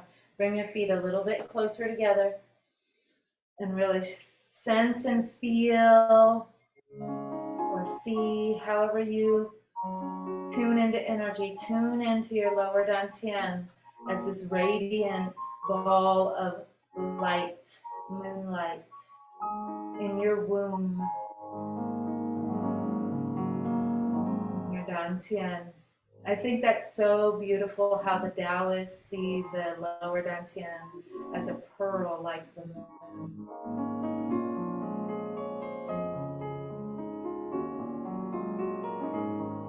And so here, now let's connect our hearts to our lower dantians. Now we're connecting as the goddess of love. We're connecting on an ancient path, the labyrinth, the inward labyrinth to our internal divine lover, right? That internal divine lover connects our lower chakras, our sex organs, our wombs, our genitalia with our heart. Goddess of love is Aphrodite. She's very romantic and sensual. So we're bringing these energies together. And this form is called the radiant heart. And I'm going to take a step back so you can see the top of my head. Okay. So let's go through the motions and then it will drop into the flow pretty quickly. Bring your hands together down here and just go ahead and open up. Can you see the top of my hands? Above your head, make a triangle. First finger and thumb touch. When you're ready to inhale, you inhale and draw this triangle down to your heart. We're just getting the structure here. Turn the triangle face down. Now, exhale, lower your hands down to your lower dantian, down to your womb space and into the earth.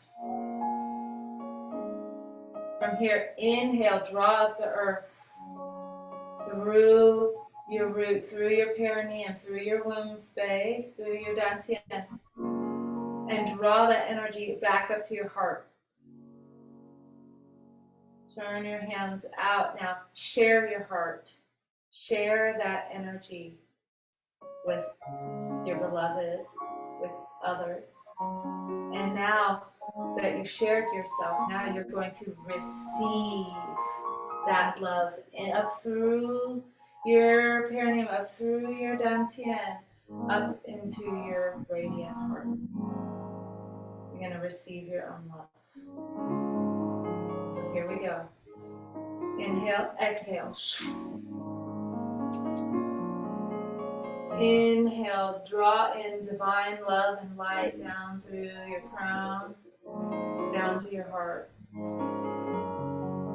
Receive that divine love. Turn your palm. Now connect your heart with your womb and the earth. Inhale, draw up the earth through your womb, back up to your heart. Now share yourself with the beloved, with your beloved, with your friends and family. Now inhale, receive this energy up through your perineum, up through your dantian, up back into your heart. Okay, we've gotten it. Okay. Exhale. Receive as you inhale divine light through the top of your head, blessing you all the way down to your radiant heart, and let your heart drop down into your womb, down into your dantian, down to the earth. Inhale from the earth, through your perineum, through your dantian, up into your heart. Now share. Share. And now receive your own love and the love of others through your body vessel up into your heart. Here we go. As we go, I'm going to say fewer and fewer words. Just draw in the light to your heart. Connect your heart with your womb and the earth. Receive the earth through your womb, through your dantian, up into your heart.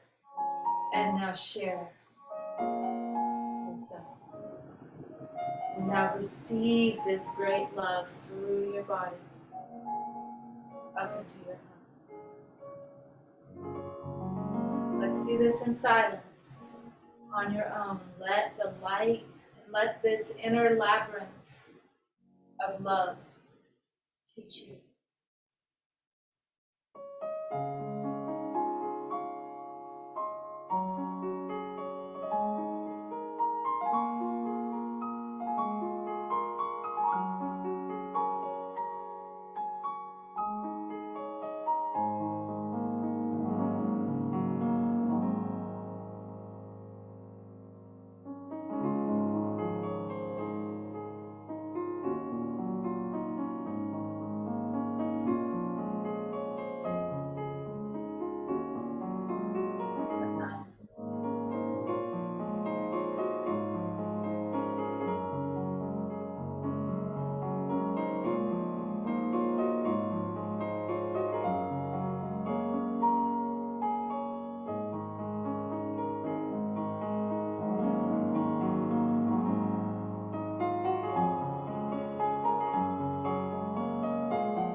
Once you make it back to your heart, just sense and feel. And remember, let's connect to that heart, that rose that we started our circle with.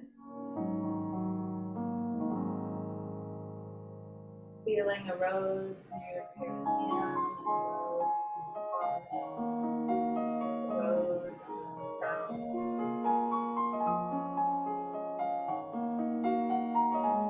As your very presence is an act of love. You are filled with moonlight. have the light you need to travel into those deep, dark, beautiful pathways that lead you to love. So, hands, prayer hands at your heart.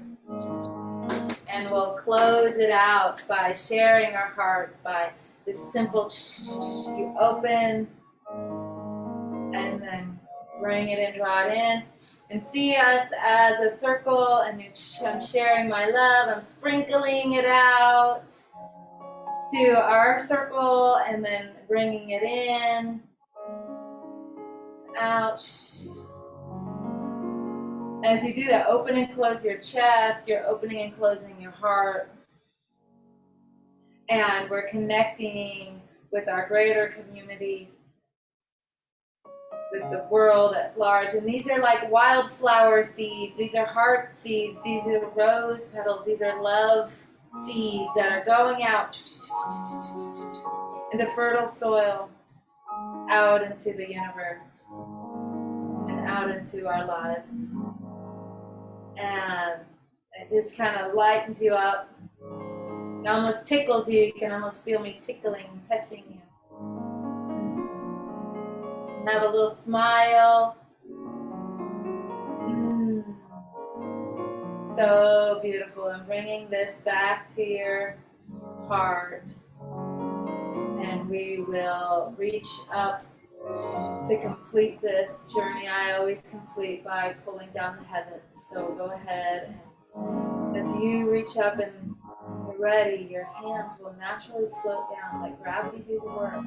You're not doing it, but you allow your hands to float down. It really starts with your shoulders and your elbows. And as your hands are floating down so slowly, this is a practice to help you feel complete, to help you feel integrated and whole. Let this energy flow all the way down from your head, all the way into the earth. Let's do this one more. And as you're completing, we're saying thank you to the white crane, to the goddess of love, to the full moon, chlorophyll, heart of the mother, and the labyrinth. We are integrated and encoded with this wisdom, feeling complete, integrated, and centered, and ready for our next adventure. So, right hand makes a fist. I am powerful. I am young. I can rise high. And then the left hand covers it. I am yin. I am slow and deep and dark. I can hold both. Bowing. We bow to each other. We bow to this container, to our teachers, to our teacher's teachers, the teacher within. Stepping out with your radiant heart. Thank you.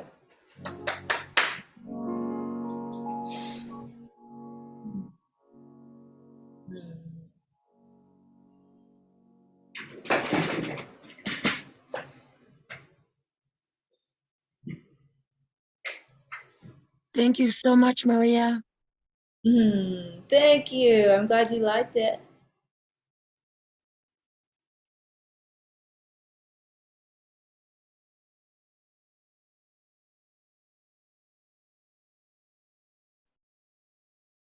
Thank you so much, Maria. It's so needed.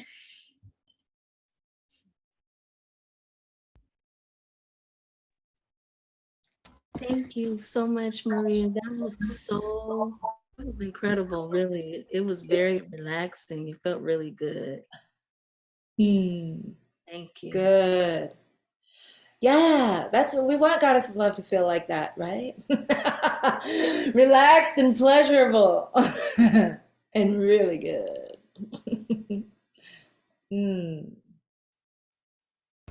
Thank you, Maria. I got so emotional during it, but it's good. It was just going with the flow. So thank you. Thank you so much. Thank you for all that you do and continue to do. Ah, Hmm.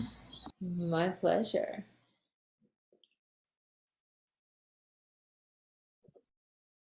Thank you, Maria. I may have a background noise. So we're gonna move the energy, change energies here. So we're gonna move to creativity phase. So we're gonna have 5 minutes break. So what we have remaining of this circle today or session today is the goddess of love transmission, god of love transmission, and anchoring the code with the creativities, and then we will close the circle. We're just gonna have a 5 minute break for now. Thank you.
So when you are ready, you don't have to open the screen.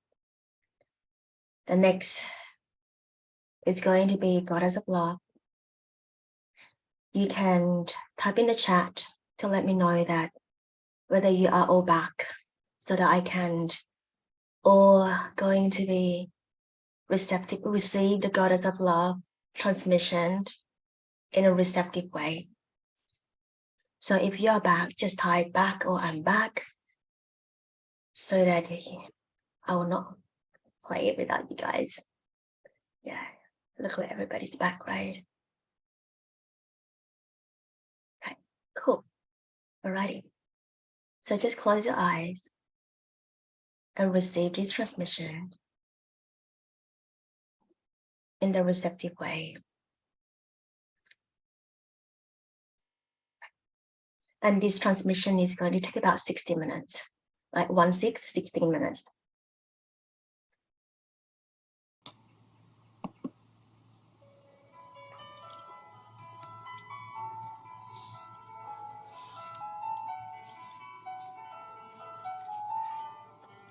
Goddess of Love. Goddess of Love, Temple Gate is now unlocked. Will you join me? This gate reveals an entrance into the mystery, which only openness of the heart can penetrate. Through union, passing from the tongue of flame, enfolded into the crowned knot of fire, ignited when the fire and the rose are one. We are focusing on pure love, gratitude, invitation,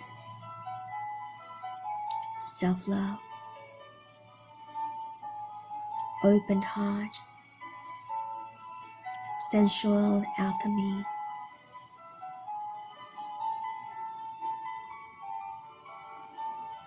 Open more love in your life. Expand your definition of love. What is your definition of love? No matter you are at the blooming, the typewriter of conditional love that you may have held yourself in, congratulate yourself because in fact you are listening to this transmission. You are moving into blooming in unconditionality in the ways you approach your life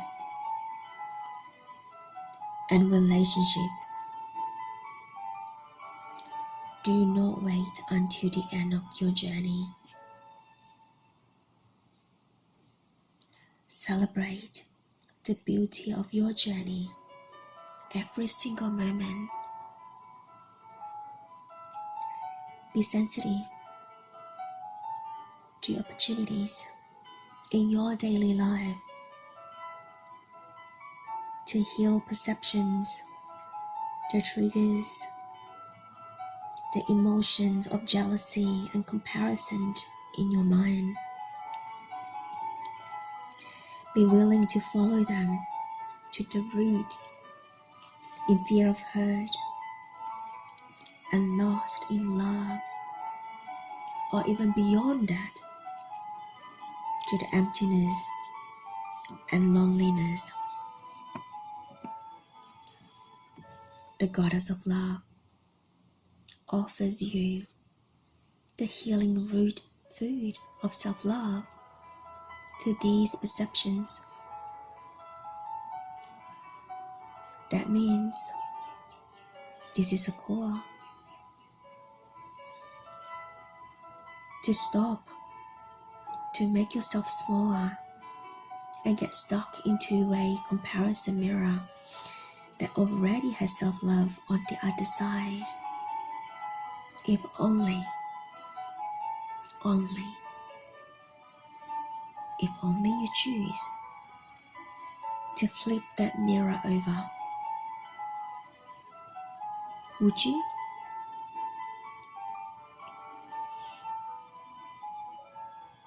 You are the unique creations. Would you compare the beauty of a rose and a peacock feather? What is the point here? Stop comparing yourself. Are you willing to open to becoming unconditional, magnetically calls to you that will you harvest, and at the same time offers vibrational healing to those part of you that have believed you are unlovable or not uniquely beautiful creation. Find gratitude for your experience of jealousy, comparison, sexual manipulations, as they are the master teachers. Unconditionality is not mental concept. Competitiveness, comparison, jealousy, sexual manipulations, self-absorption, insecurity, issues of distortion and body image are great teachers. They are painful, but they are soul evolution at least. The point is to be grateful. Be grateful for whatever you have designed in your spiritual evolution, no matter how painful or difficult. Be grateful for it all. Sadness, anger, joy are all powerful teachers in different corridors of experiment and experience, all leading to the central chamber of the open heart. Gratitude is the guide to that realm. Self-love is the mirrored gate guardian. It is your choice in this moment. Face the guardian, smiling with confidence and peace, like a white swan gliding on the untouched surface of the mystery. The goddess of love reminds us to master the art of invitation. The invitation opens the way of the divine reception of the beauty of each being. Open your heart more and more into your well.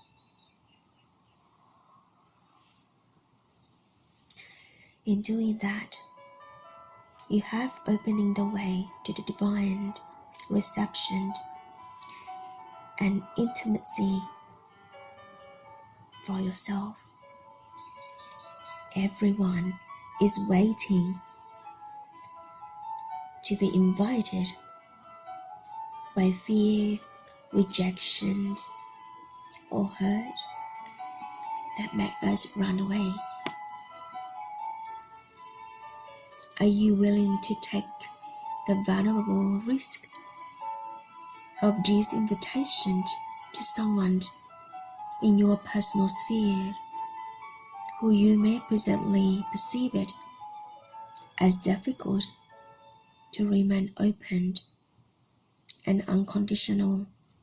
When you think others, you are in the relationship which can potentially hurt you at any moment. I offer you to give up your mental focus on fear of hurt, rejection, and loss as a primary motivator of your choices. Sometimes, due to the nature of your own wounding, you will be hurt when you risk intimacy and going deeper with others. But the time you find the depth connection that carries you breathlessly to clear desert sky of stars in your heart, you will know everything it took you to let go of what apparently stood in the way of sharing a sky full of stars was more than worth it. That's the promise from the goddess of love to ask you to make a heartfelt sacred vow. You can say out loud, I consciously choose pure love. I consciously choose pure love.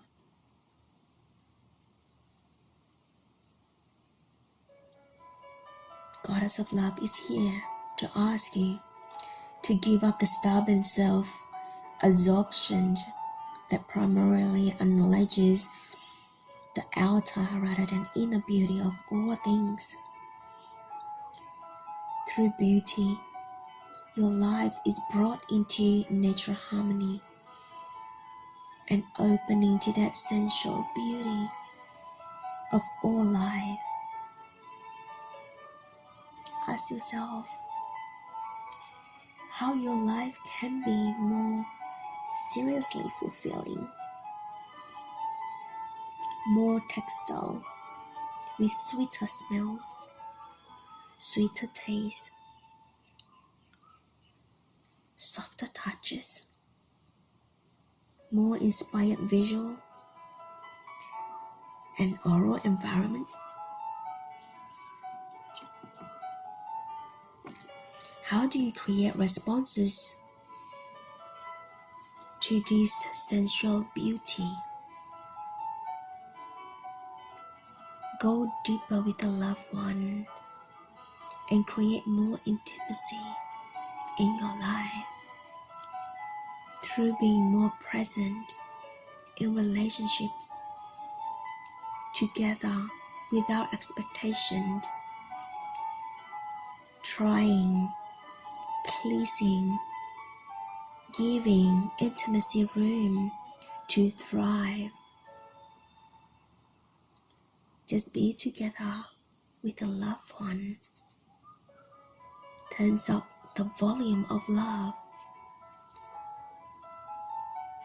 If there is something or someone in your life that is bright and desiring to move into fruitful harvest, contemplate what or whom that might be. The universe is requesting you timely respond to that ripeness. Pure love is here in this moment. Should it be your highest wisdom, the highest frequency of the purest love, dive in. Remember to consciously affirm, I feel, I respond, I beautified.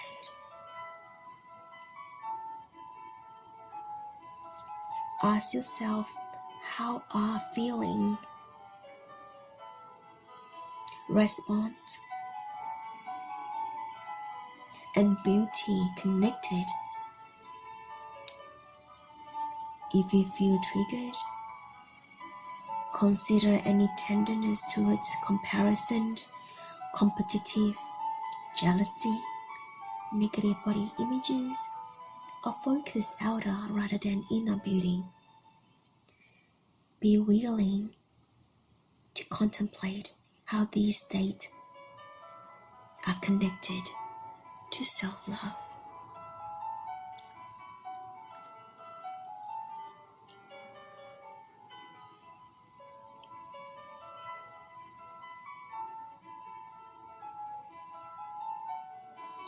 Goddess of love, to ask you to have more self-love. How do you have self-love to yourself?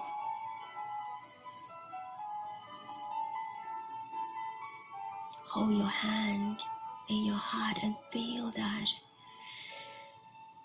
heart. Everything is from within. This is the heart portal, and this is where your home is. I invite you to tap into this beautiful heart and feel into what she needed right now.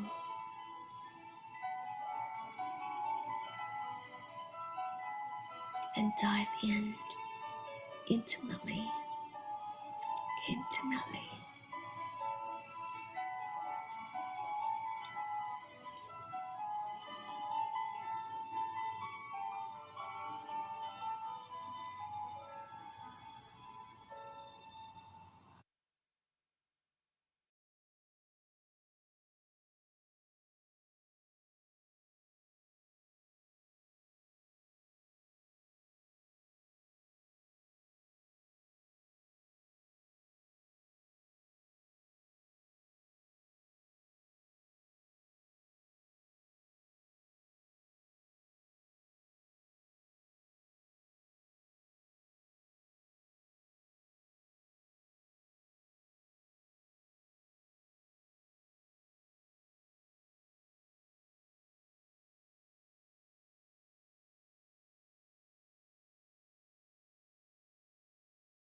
Welcome back.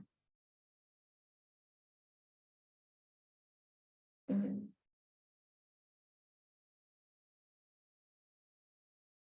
How's everyone feeling?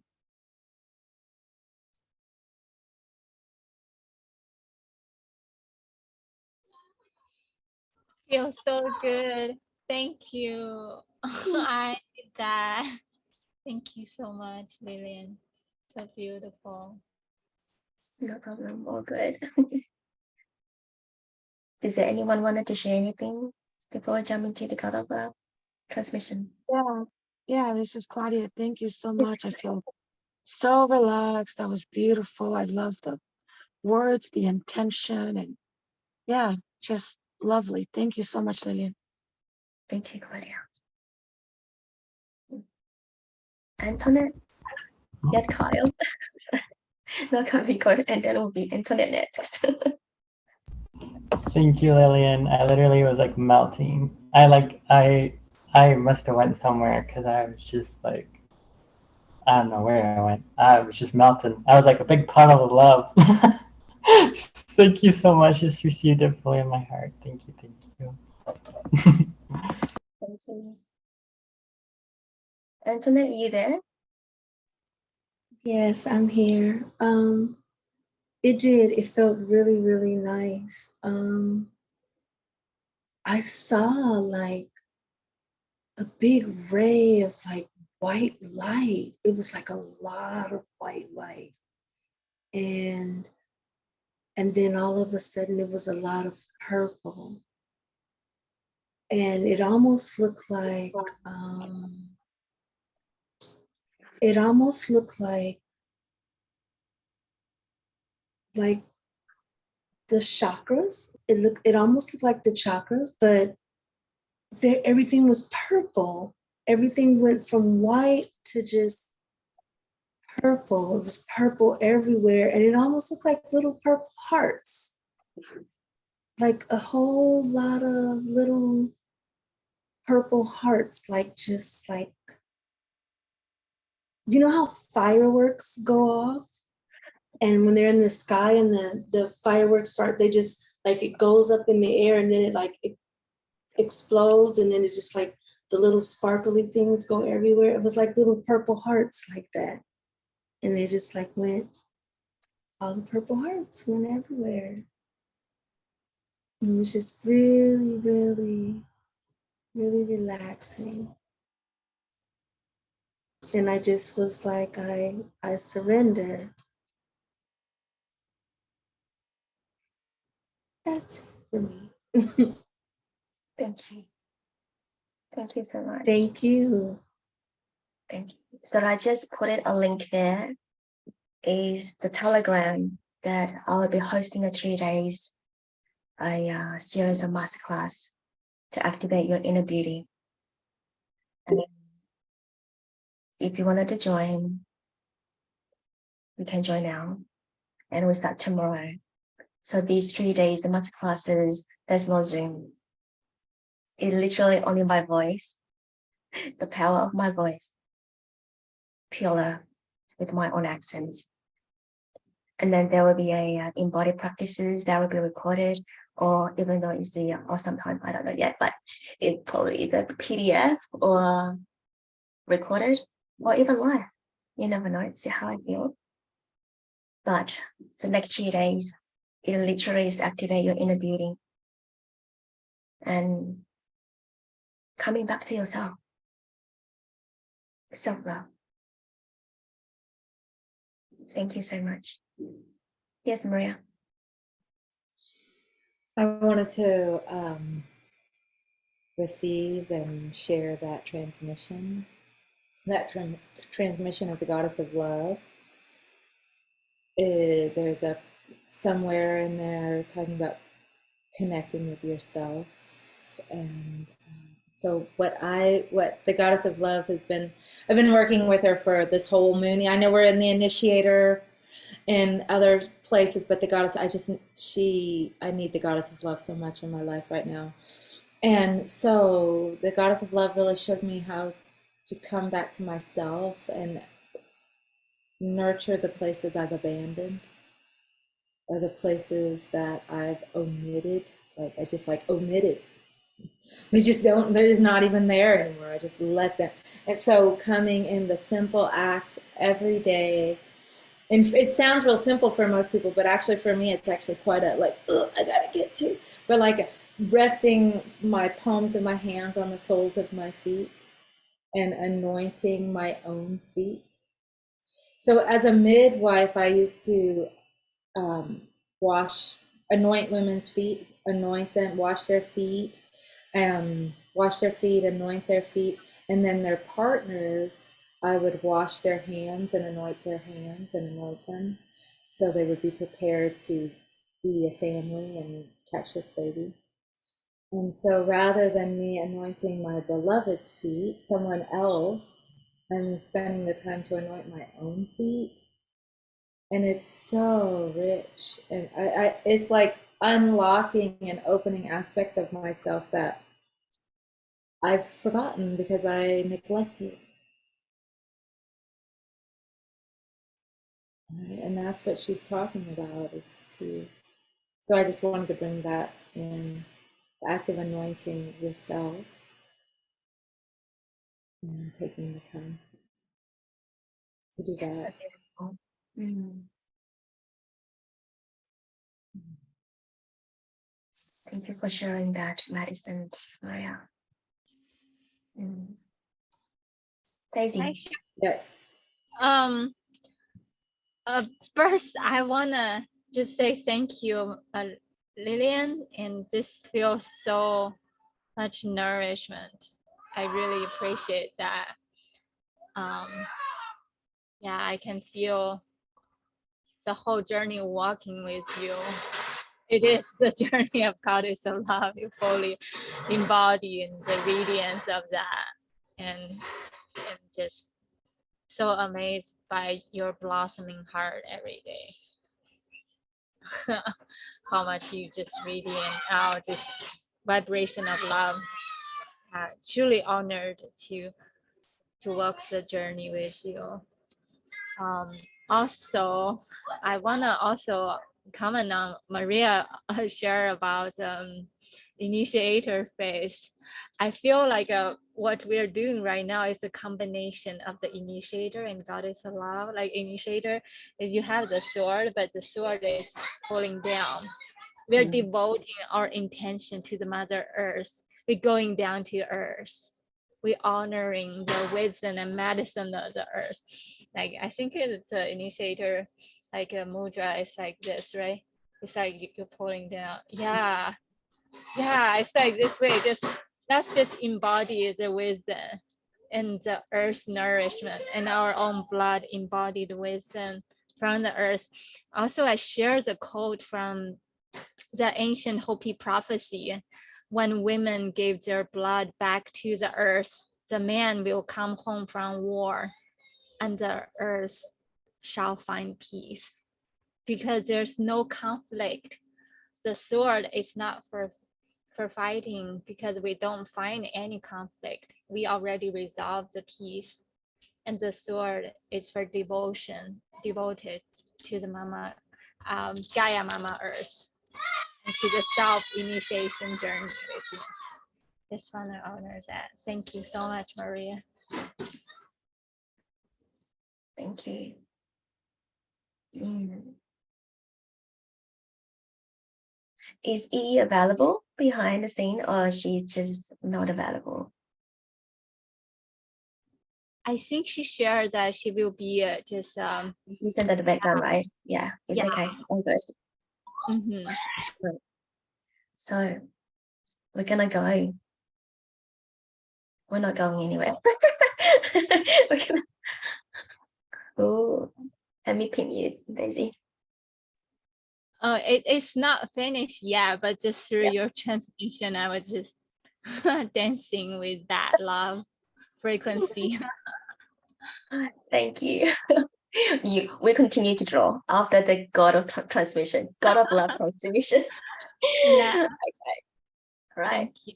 Mhm. Thank you. So gonna pin Kyle. Move so they over to you, Kyle.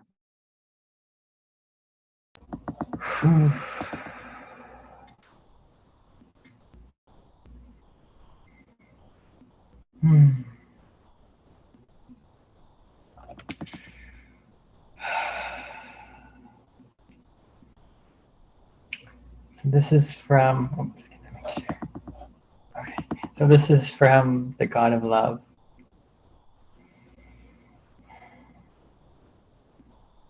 Love. What is love, you may ask? It's you. It's felt with the heart. Love doesn't judge. Love just loves. Love radiates. Love celebrates. Love renews. Love is peaceful, joyful. Love is harmonious. Love is you. Love is in you. All of you. Love is all there is. Love is your remembrance. Love creates and expresses through you. Return back to your heart of love. Now just imagine, see, feel, know, and sense yourself in this sacred temple of love. And your temple of love can be anywhere that is your happy place. So within nature, within water,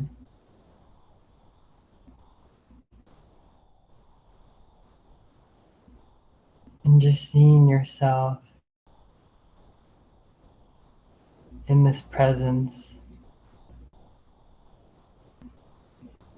of you, just you, just for you. Just taking the time to receive just for you.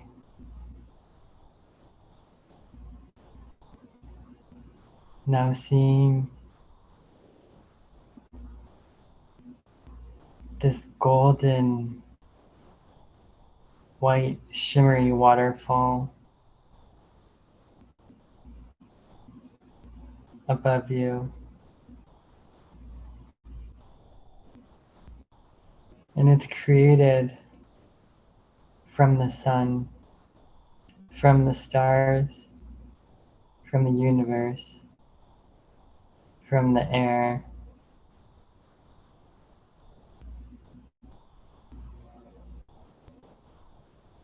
And just being one with this magical medicine, this magical energy form that is the consciousness of love.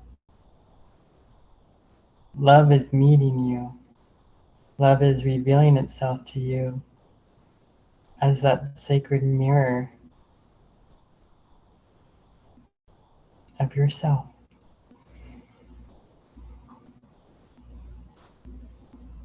Just allowing all of your being to fully open, to allow yourself to just crack open a little bit more. Allowing your heart to open just a little bit more. And receiving this golden healing water within your entire being. It's washing from your crown, the top of your head, down your face, your throat, into your higher heart, your heart. Just allowing this golden energy to just swirl within you and to reunite back to you. And you're reuniting back to your heart. Everything is being restored, reactivated. All of your gifts and blessings are coming to you now. All of the remembrance, all that you think you have lost is now returning from day one, from your birth. And it's restoring you to your divine blueprint.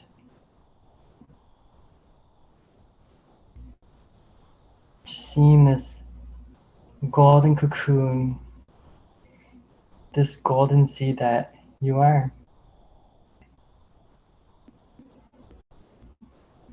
And seeing this golden energy filled within this cocoon. And you're turning into gold. solid gold.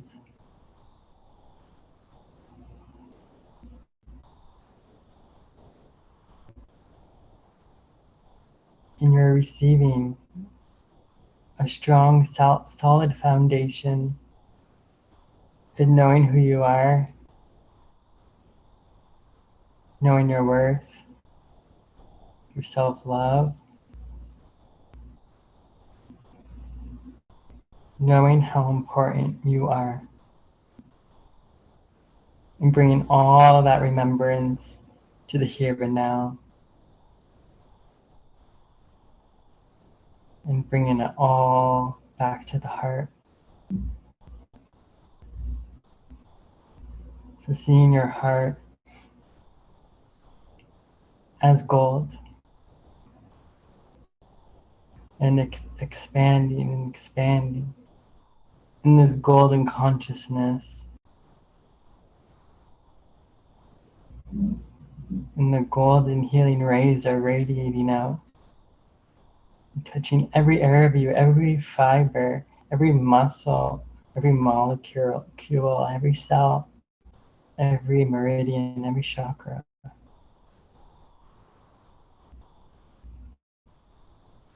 And just receiving this love, this magnetism back to you. And now you're anchoring it, seeing this golden heart moving from your heart to Gaia's heart, and is moving down the earth to the core of the earth. And now you're met with Gaia.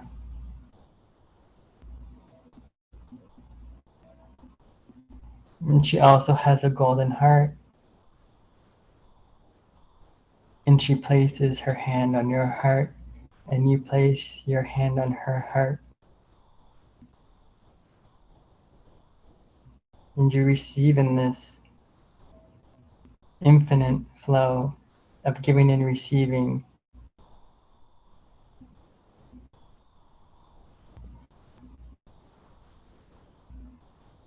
Just being one with that energy.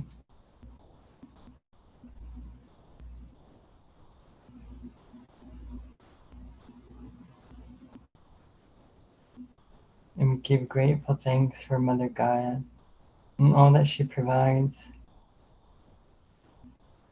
and for helping us to restore our heart through nature and all the beauty that surrounds us, as nature is that sacred mirror for us. Never forget that. Never forget the love that you are, and the love that you are here to be. And looking at yourself in the mirror, and fully say with confidence that you love you, and that you promise to take care of yourself in the best way that you know how, in the most loving and nurturing way.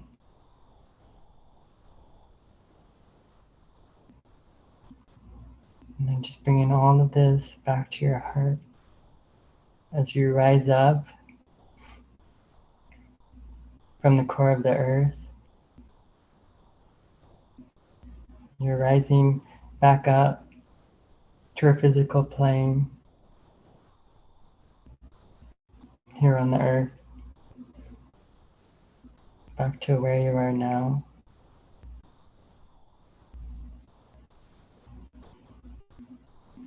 And seeing yourself as this radiant sunflower, this sun source that just emits this nurturing, vibrant love and light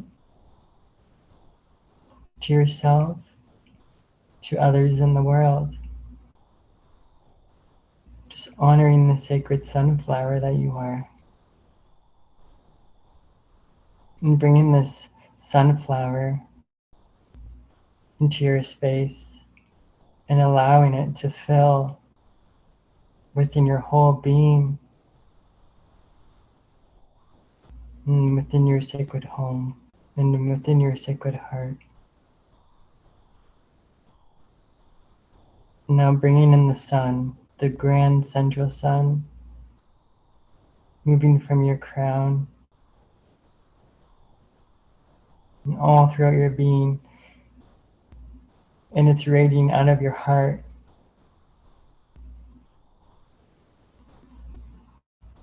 You are the sun. You are the healing sunshine. Just seeing the sun just moving all throughout your space and anchoring at your feet with the sunflower.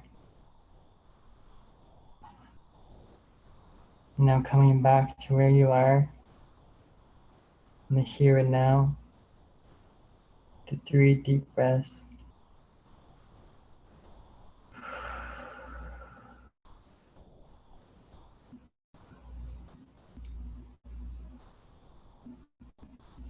Then opening your eyes when you're ready.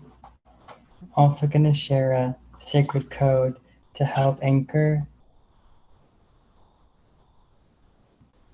the healings and the blessings, and I'll do it through light language as well.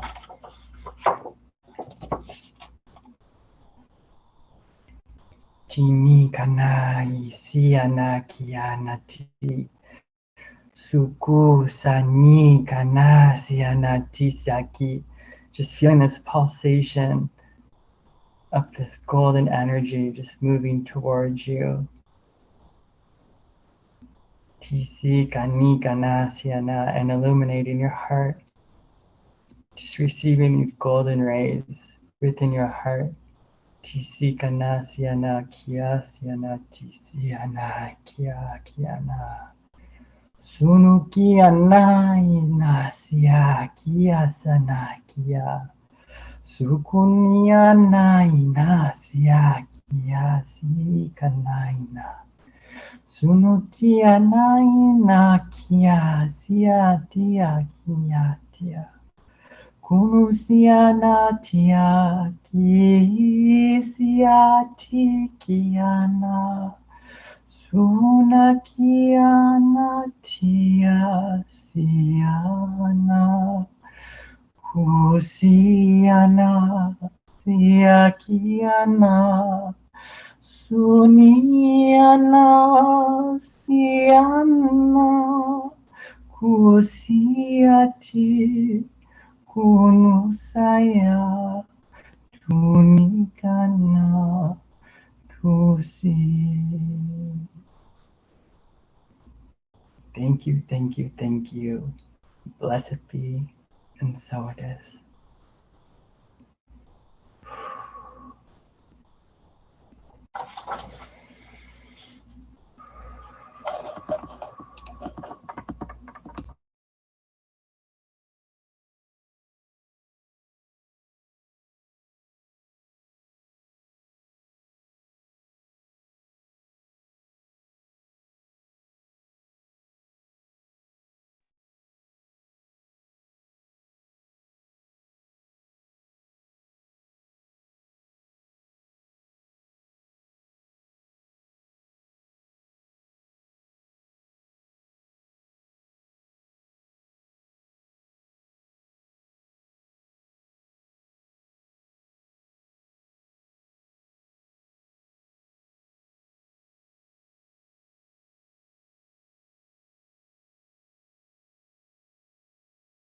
Thank you, Kyle. That code is powerful. My neck is tingling. It's such a so, mm. Does anyone wanted to share? What did they receive? Kyle, that was beautiful. I really, really enjoyed it. Thank you so much. It was really beautiful. I felt like something was just like a burden was lifted off of me. It felt really, really good. I almost felt like I was in a trance for a minute there, like my head. I just started swaying back and forth. It was really beautiful. Thank you very much. You're very welcome. You're very welcome. Thank you, Kyle. This is Claudia. That was so beautiful. I'm so relaxed. I was just feeling bliss the whole time. It was just, I think the girls have been using the word yummy. I feel really good right now. Thank you so, so much. You're very welcome.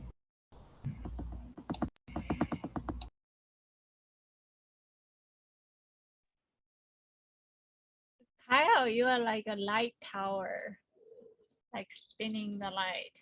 Even in your painting, I felt like there's music there, light, the spinning.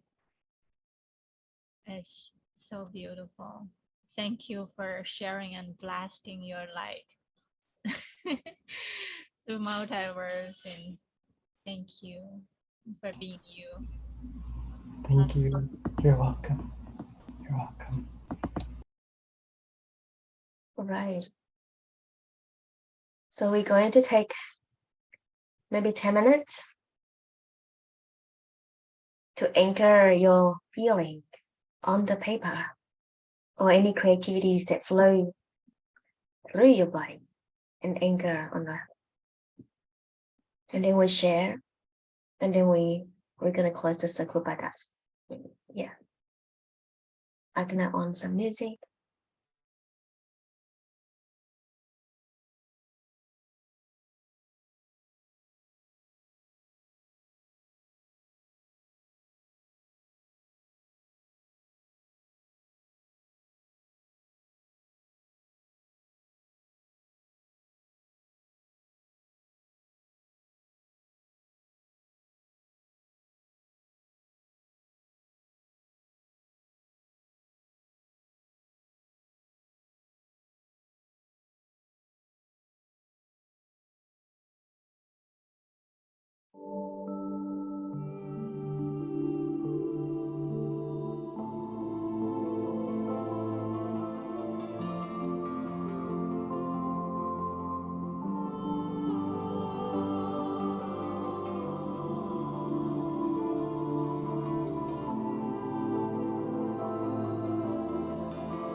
Do we still need some more time?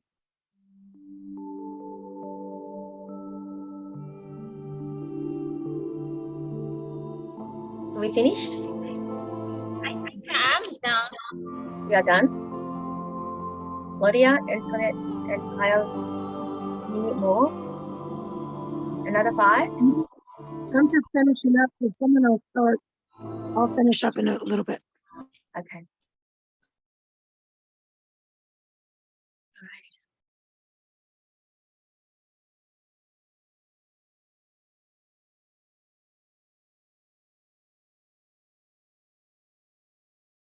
It look like you guys still working on it. Do you guys want another 5 minutes maybe? Yeah? Okay. Yeah. Okay, good.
Anyone want to share the drawing, the codes? Daisy. Hang on, let me pin you, Daisy. Pin, there you go. Oh, so colorful. Mm.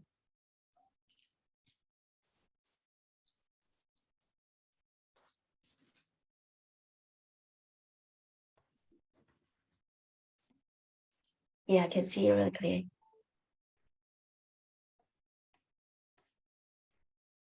Mhm.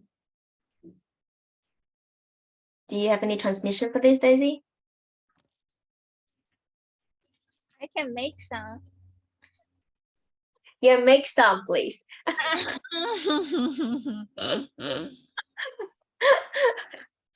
Mm.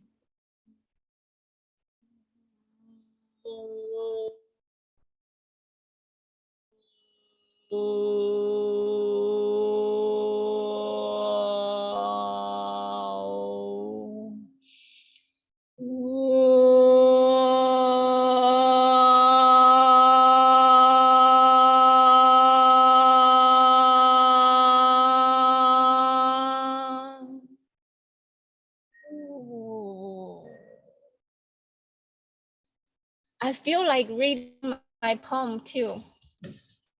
Okay.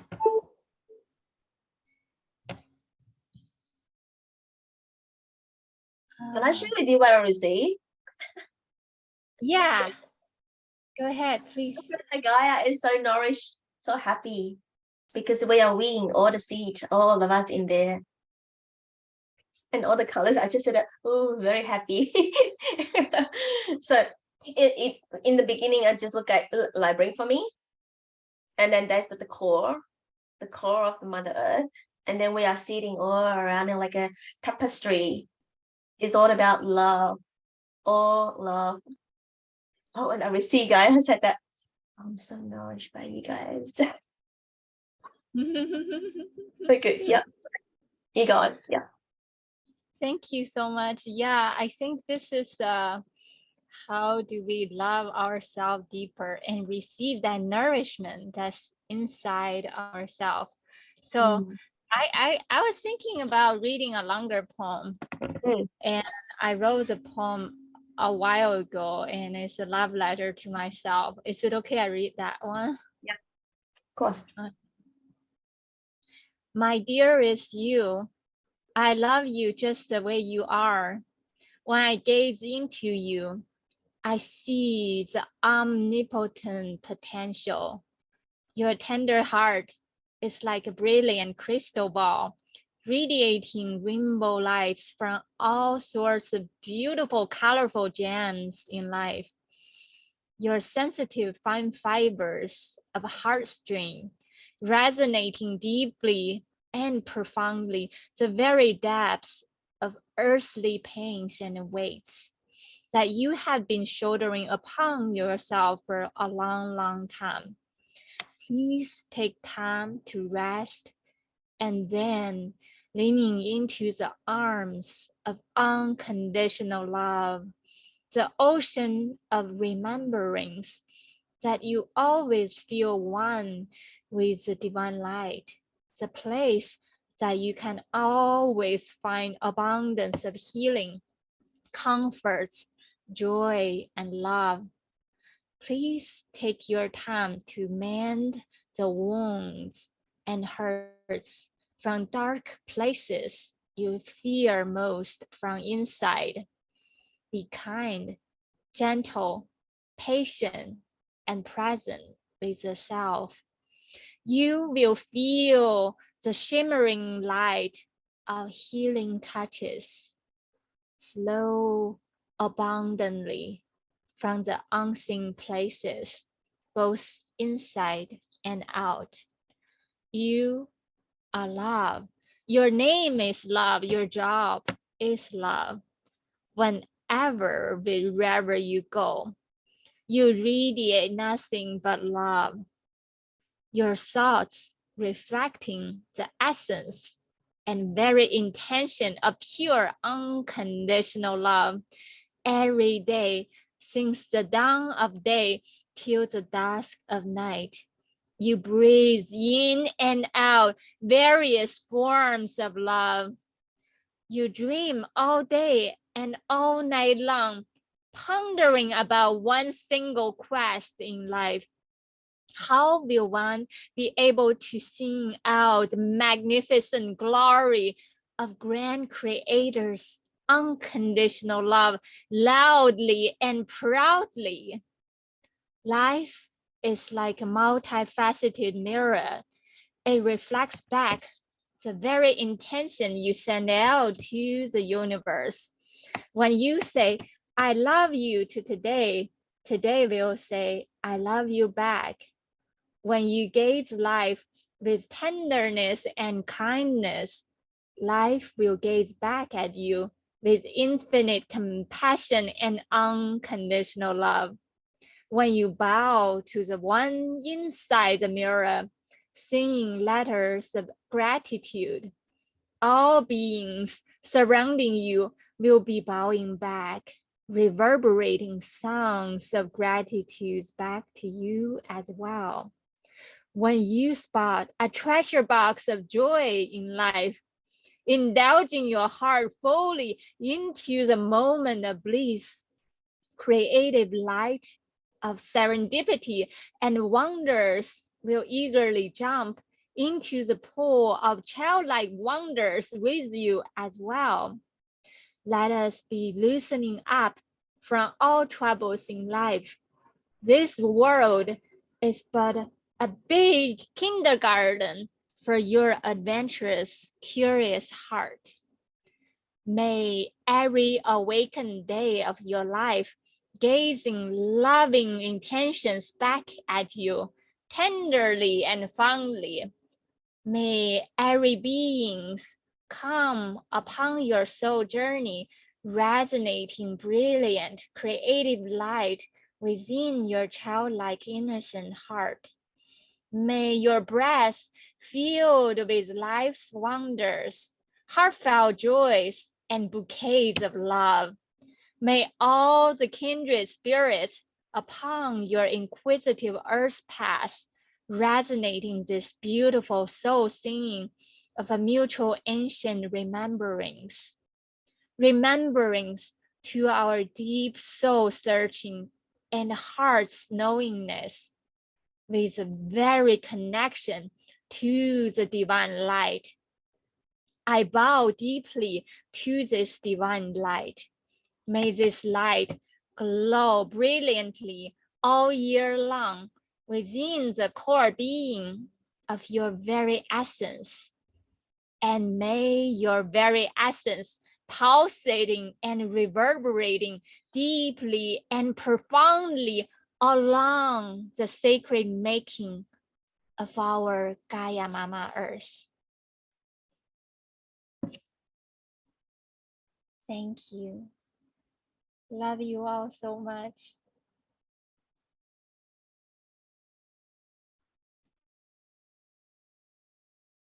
Thank you, Daisy.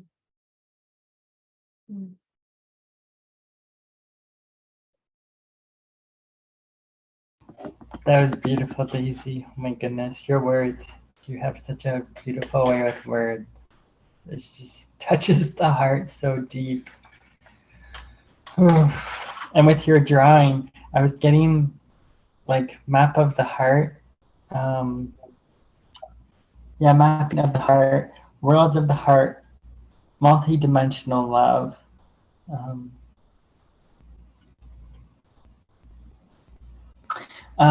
Like your drawing was like balancing us. And I was seeing like the mushroom system, like mushroom, like the whole connectedness that mushrooms have to the earth and like the trees, and it's just like all one. It's just so beautiful, so juicy, just like you see like just like that oozing of like color and just like healing. Incredible. Thank you, Daisy. So much love. So much for receiving me. Love you all so much. So that mushroom network is mycelium network. Yes. Yes, that's the essence of today's learning. Yes. Kyle, do you want to share yours while you're on here? Sure.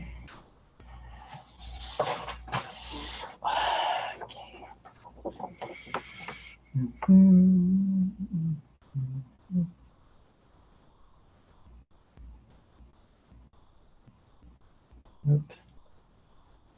So let it focus. If it will focus. Yeah.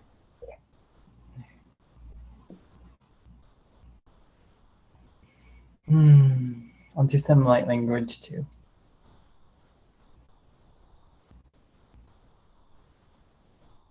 Siaki kanai naina. Sukunu saya kiani kina tiana. Suni kanai na. Siti sani kanai na. Suku sana siya kianati. So just feeling like that groundedness deep within your being and being anchored on the earth and receiving from the earth into your being, into your heart. Tunika na ina siya kia siya nati kunu saya kia nati ana kia na kaya siya nati kisania na tuna siya na kia siya na kununu kiana siya kiana tiana ki sanika naina sunu saya kiana ti si kanika naina. Thank you, thank you, thank you. Blessed be, and so it is.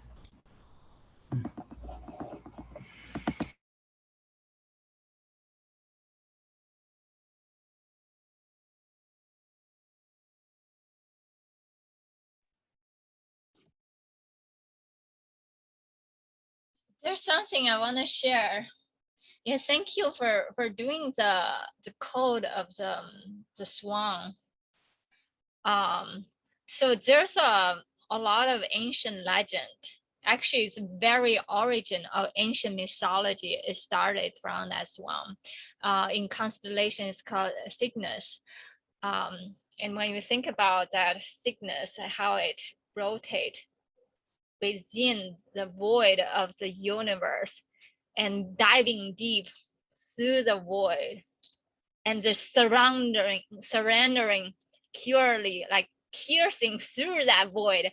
That is the very mythology of the creation, how the earth created. Just like the mythology of the sky woman, like there's a hole ripped open and in the sky woman diving through and falling, and how the earth, the constellation created. It's the same mythology. Actually, it's the very origin and the earliest mythology. It is a swan diving through the void. That is tied into our today's the concept too. The mythology of the void and diving through it, just purely surrender.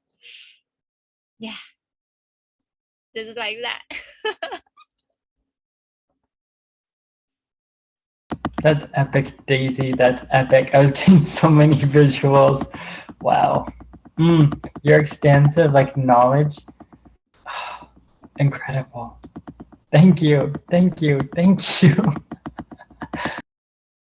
You're very welcome. And also like feeling like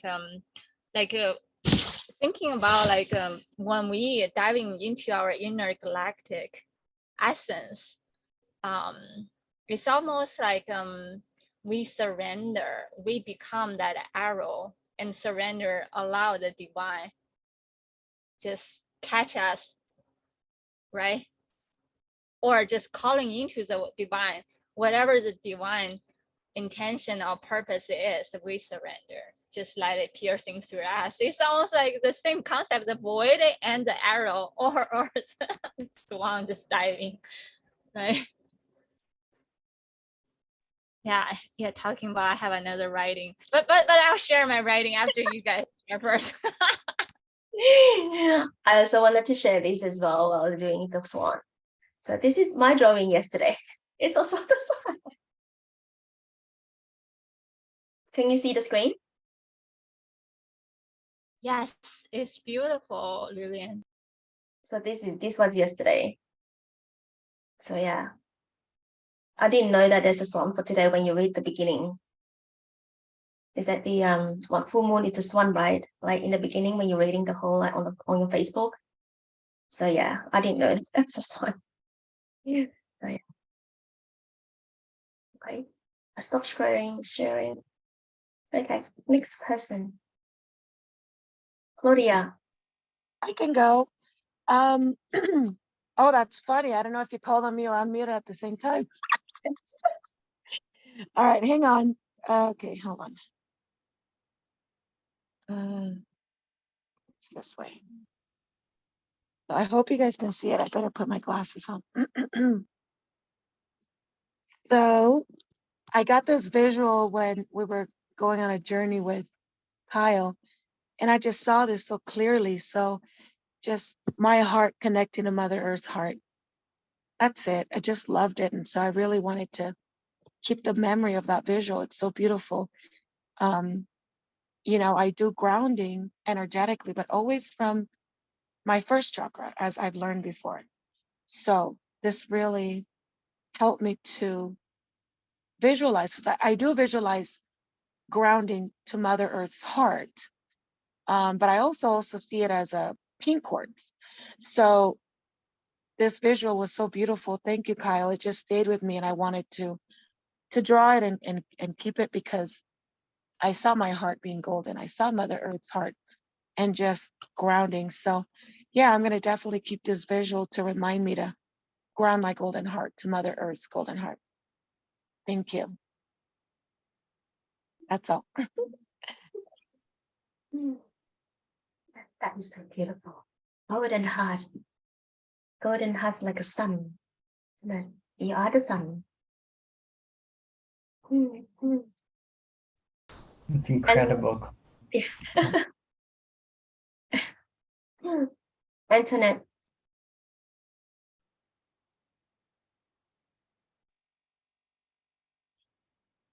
This was the image that I saw. Is that okay?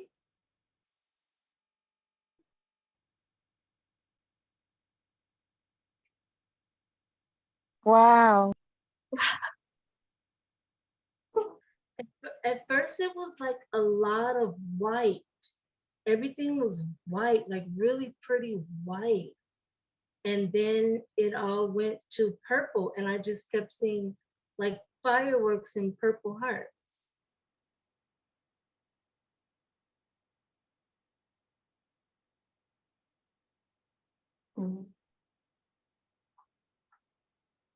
So Antoinette, what does that mean to you then? Me. Feel into your drawing.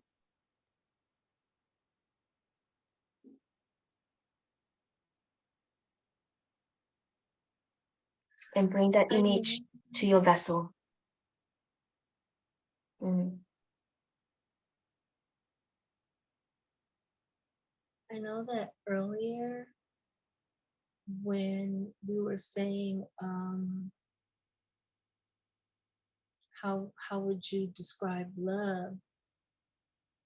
And for me, the first thing that came to mind was my connection to source. I felt really connected to God. That's where I find my love at. I know that He loves me, and I love Him. So I was like, well, maybe that's why I'm seeing because it was just like a form of the chakras. And I just felt connected with divine source. And that's what I feel in my heart. That's where I find my love, with God.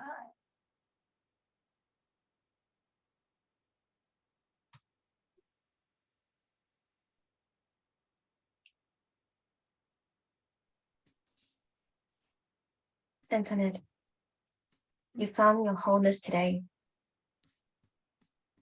The divine source.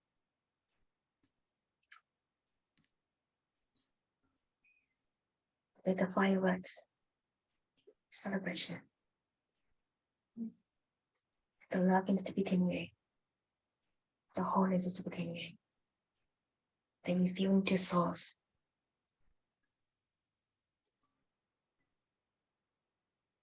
Can I share what I see? Yeah. Oh, Oh, it's very interesting. First, I feel like there's one cord or the tree of life, this cord of light, just like you said, the white light. It looked like first like a white ball, and then pouring down the white light and going down and down. And it felt also like in a canyon or a valley. And you have some kind of backpack, maybe you're camping. And I saw Kyle there with you too. Oh, wow. And just saw this big ball of white light and just going down. I was like, what is that thing? And then suddenly also looked like some kind of giant cauldron pouring out this white light, like a stream of light, also like elixir or water, like pouring down and blasting it. And then I start seeing water, like creeks in the water, and just running. I can feel the stone in the water, and you're just standing there observing the nature. And I saw there's being very busy. I think maybe gnomes, fairies and gnomes. You know, gnomes, they're like very busy, like maintaining the nature, like doing all kind of busy work and sweeping the ground. Yeah, that's how far I got. Oh, wow. Thank you. It's quite amazing. Thank you. thank you. Kyle, do you want to share? Yes, Antoinette, yeah, receiving for you is, I could see it. It's like this cosmic love. Yeah, it's like twinkling like purple with like white, like a waterfall.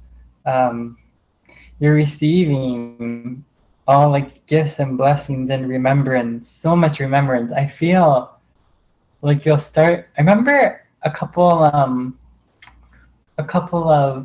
of circles ago. I remember you mentioned about like you seeing, and I feel like your wishes, all your wishes and dreams are like being granted, but it's all in like divine timing. But I really feel like when you wake up in the morning, I feel like you might see like glitter, like like energy glitter or like sparkles. It's just knowing that that's like, and you'll feel it too. It's just um, an extension of like love consciousness being delivered to you. Um, I feel like when you wake up in the morning, just like take 5 minutes just to like be as still as you can and just placing your hand on your heart and just keeping your eyes open and just being with the moment. Yeah, and just what I keep hearing is just keep allowing yourself to receive. Like you can say that mantra every day, like every minute of the day when you can remember. Just I receive, I receive, I receive. Thank you, thank you, thank you. Just yeah, it's like like it's a clear flow of just like you being so blessed. And thank you for all that you do and continue to do. I love you so much, sister. Like we are definitely brother and sister. I've had a lot of lifetimes together. So it's an absolute blessing to reunite with you. Love you so much.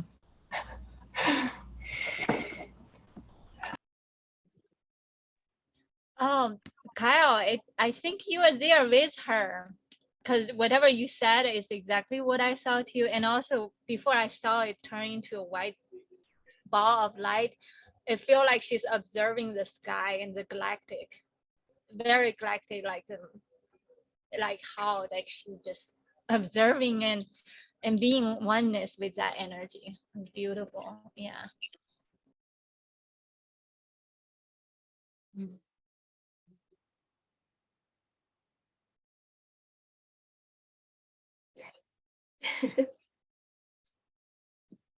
Mm.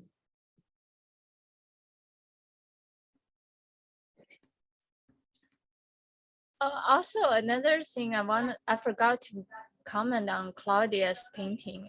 I also feel like Claudia, like feeling that cord, like the golden umbilical cord with the earth, but it could also be that cosmic axis line, like that alignment.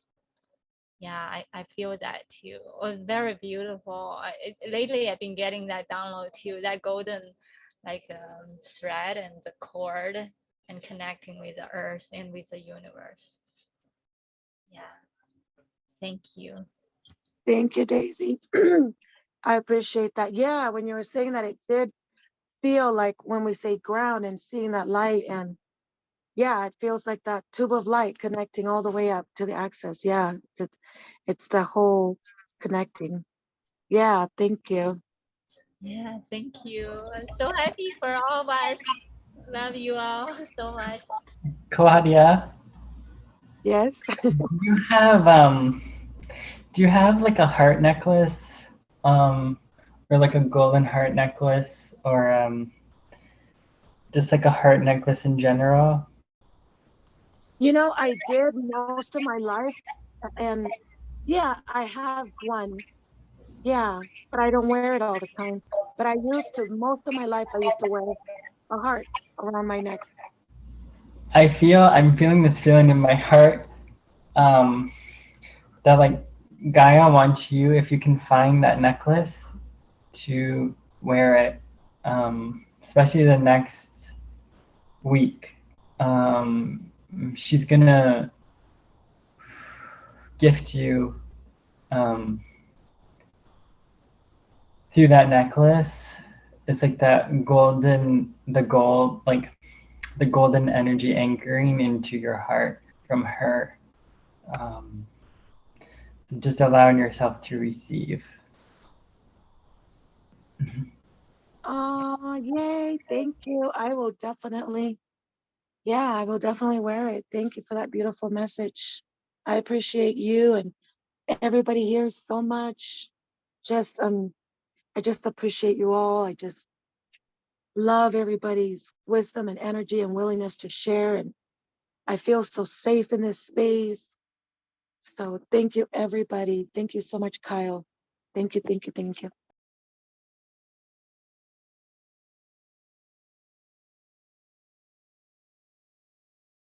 Thank you, everybody.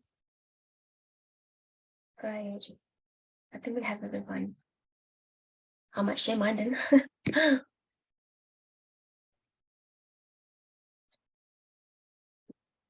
I just wrote it just now, but I put it here because I can't turn my screen. So this is mine.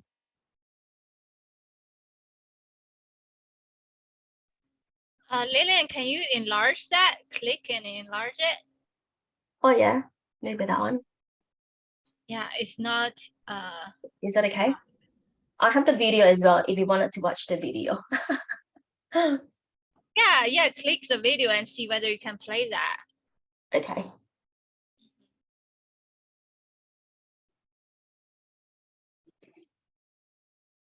Why is not selecting? Oh yeah.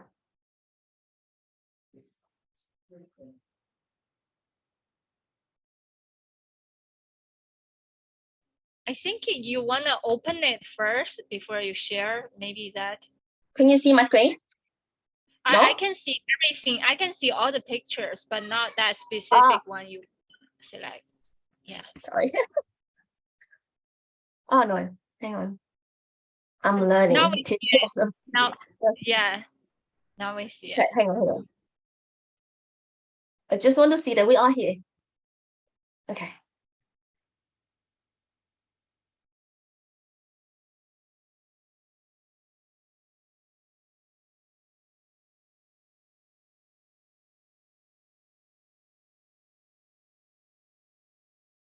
All right, that's it. Yeah, that's all.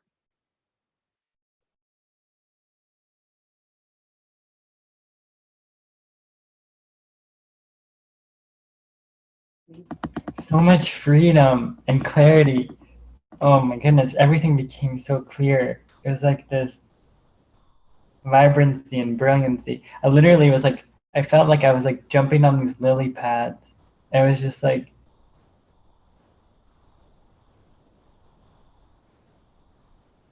seeing myself from like the sky, but then also being in the present moment, like all these dimensions all at once. Whew. It was like very quick and powerful. Beautiful, Lillian. I love it. Thank you for receiving.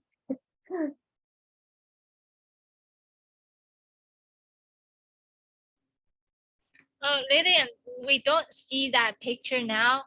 We see a I just need to get used to it. Okay, good. That's it. Thank you. yeah. When you show this, I feel like I'm hearing music. Dun, dun, dun, dun, dun. It's very, very lighthearted, just like what Kyle said, like that kind of freedom and flying, flowy, some kind of dragon that is flying, a small dragon. And next moment, I saw the dragon is on your left shoulder and your right hand is showing something, like something white in your hand. I'm not sure whether it's a pearl or something you're showing. Yeah, or maybe something come from the dragon. Yeah, but anyway, just feeling that energy. And then I first hear the sound, the music sound, and then feeling that blowing. Yeah. Beautiful. Thank you. Thank you. Yeah.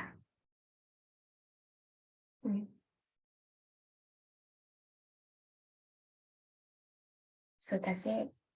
There's no one to comment on mine receiving the drawing. Then It's also like a caterpillar cycles, getting ready to turn into a butterfly. I love it.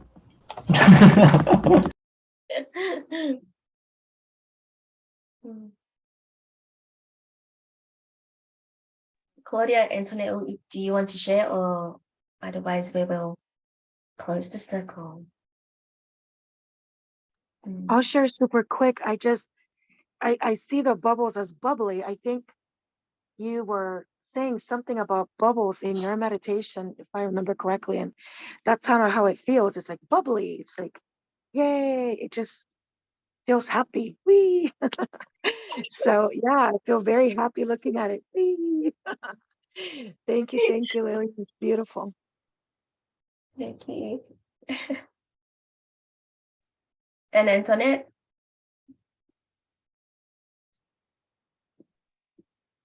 It kind of reminds me of like the circles kind of remind me of like links, like they're locked together.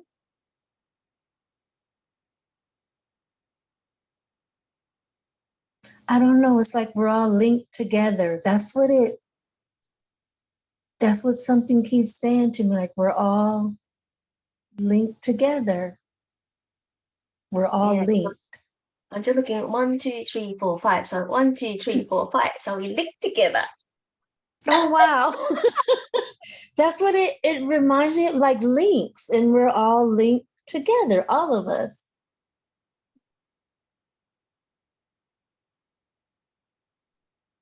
That's the unity called brotherhood and sisterhood that create new earth. So this is the summary of today's God and Goddess transmission. Is brothers and sisters, is a unity, and there's divine feminine, divine masculine, all in one, and we are one. So 1 to 2 to 5, so 1 to 2 to 5. So we are 1. That's it. So yeah.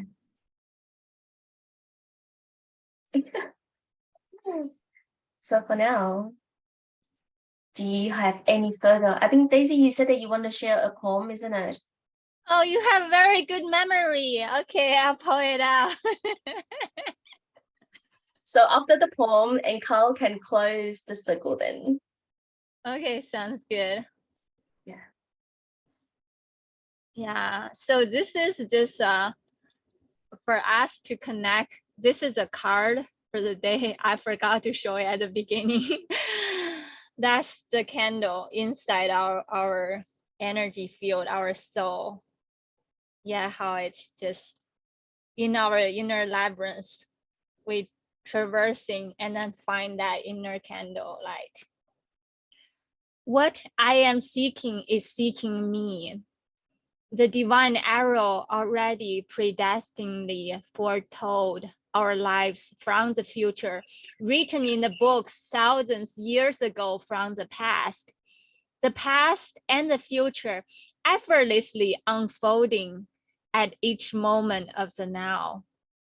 All that I am called to do is to be the perfect target, surrendering and effortlessly allowing the divine arrow unfolds my own illuminating lights within me, softly, tenderly, and gracefully, to be the perfect effervescent container and divine conduit, the channel and vehicle to anchor and ground such divine illumination on earth, sharing the love and universal healing message with the world, to anchor, ground, and connect with the source, the home where my soul comes from. Allow the sky breathe through me, the earth pulsating within my heart, and the waters dancing in oneness with my soul singing.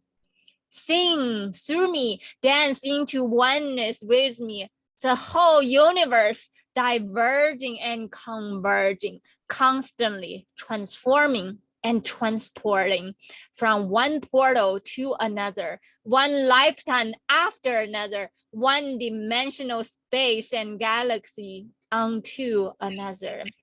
You and I, we both playing hide and seek, seeking the ultimate divine partner, the perfect twin flame to complete each other, until one day we realize that the real divine union has already and always been living inside the heart and waiting for us to remember how to connect the dot, the missing dot, the forgot, neglected altar of my own soul. Seek that, because that place is where our eternal soul resides. Our inner being heart's fireplace, once lightening up, rekindling our own past lives' rememberings and collective ancestral healing gifts and wisdoms. Our inner fire can brighten up the whole galaxy and multiverses.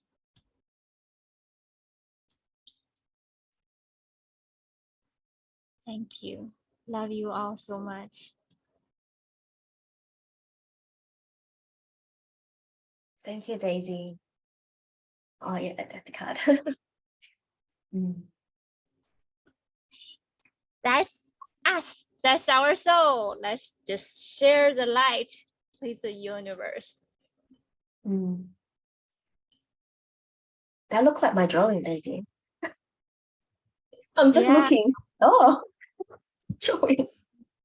Yeah. Thank you. Love you all so much. So nourishing today, isn't it? Oof, so much fun. All right. Do we have any more to share before Kai jump in and close the circle? I think I'm complete and content. I'm too complete and content. Same here. Same here. Thank you so much. Happy, happy, and content. Thank you. Yay.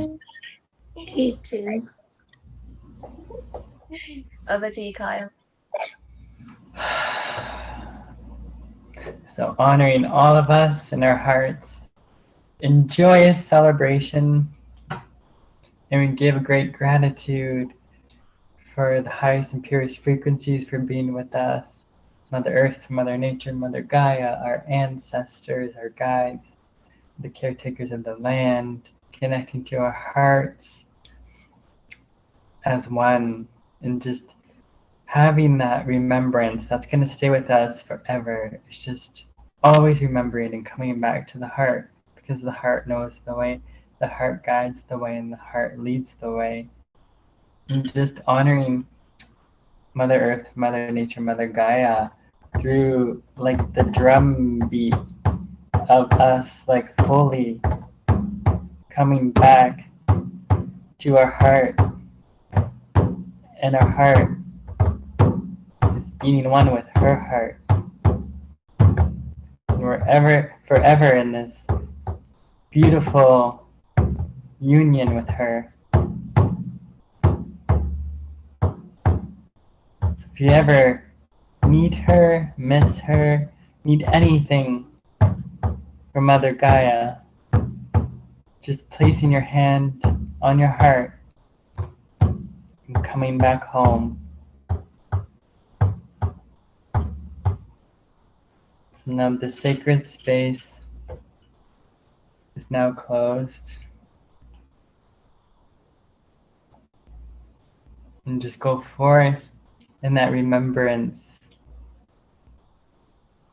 and sharing the love from your heart to yourself, others, and the world. Thank you, thank you, thank you. Blessed be, and so it is.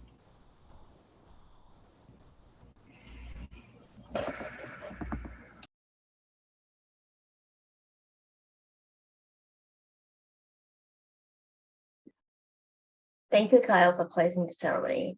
Oh, so cool, so beautifully. So now we're going to be on the screen and say goodbye.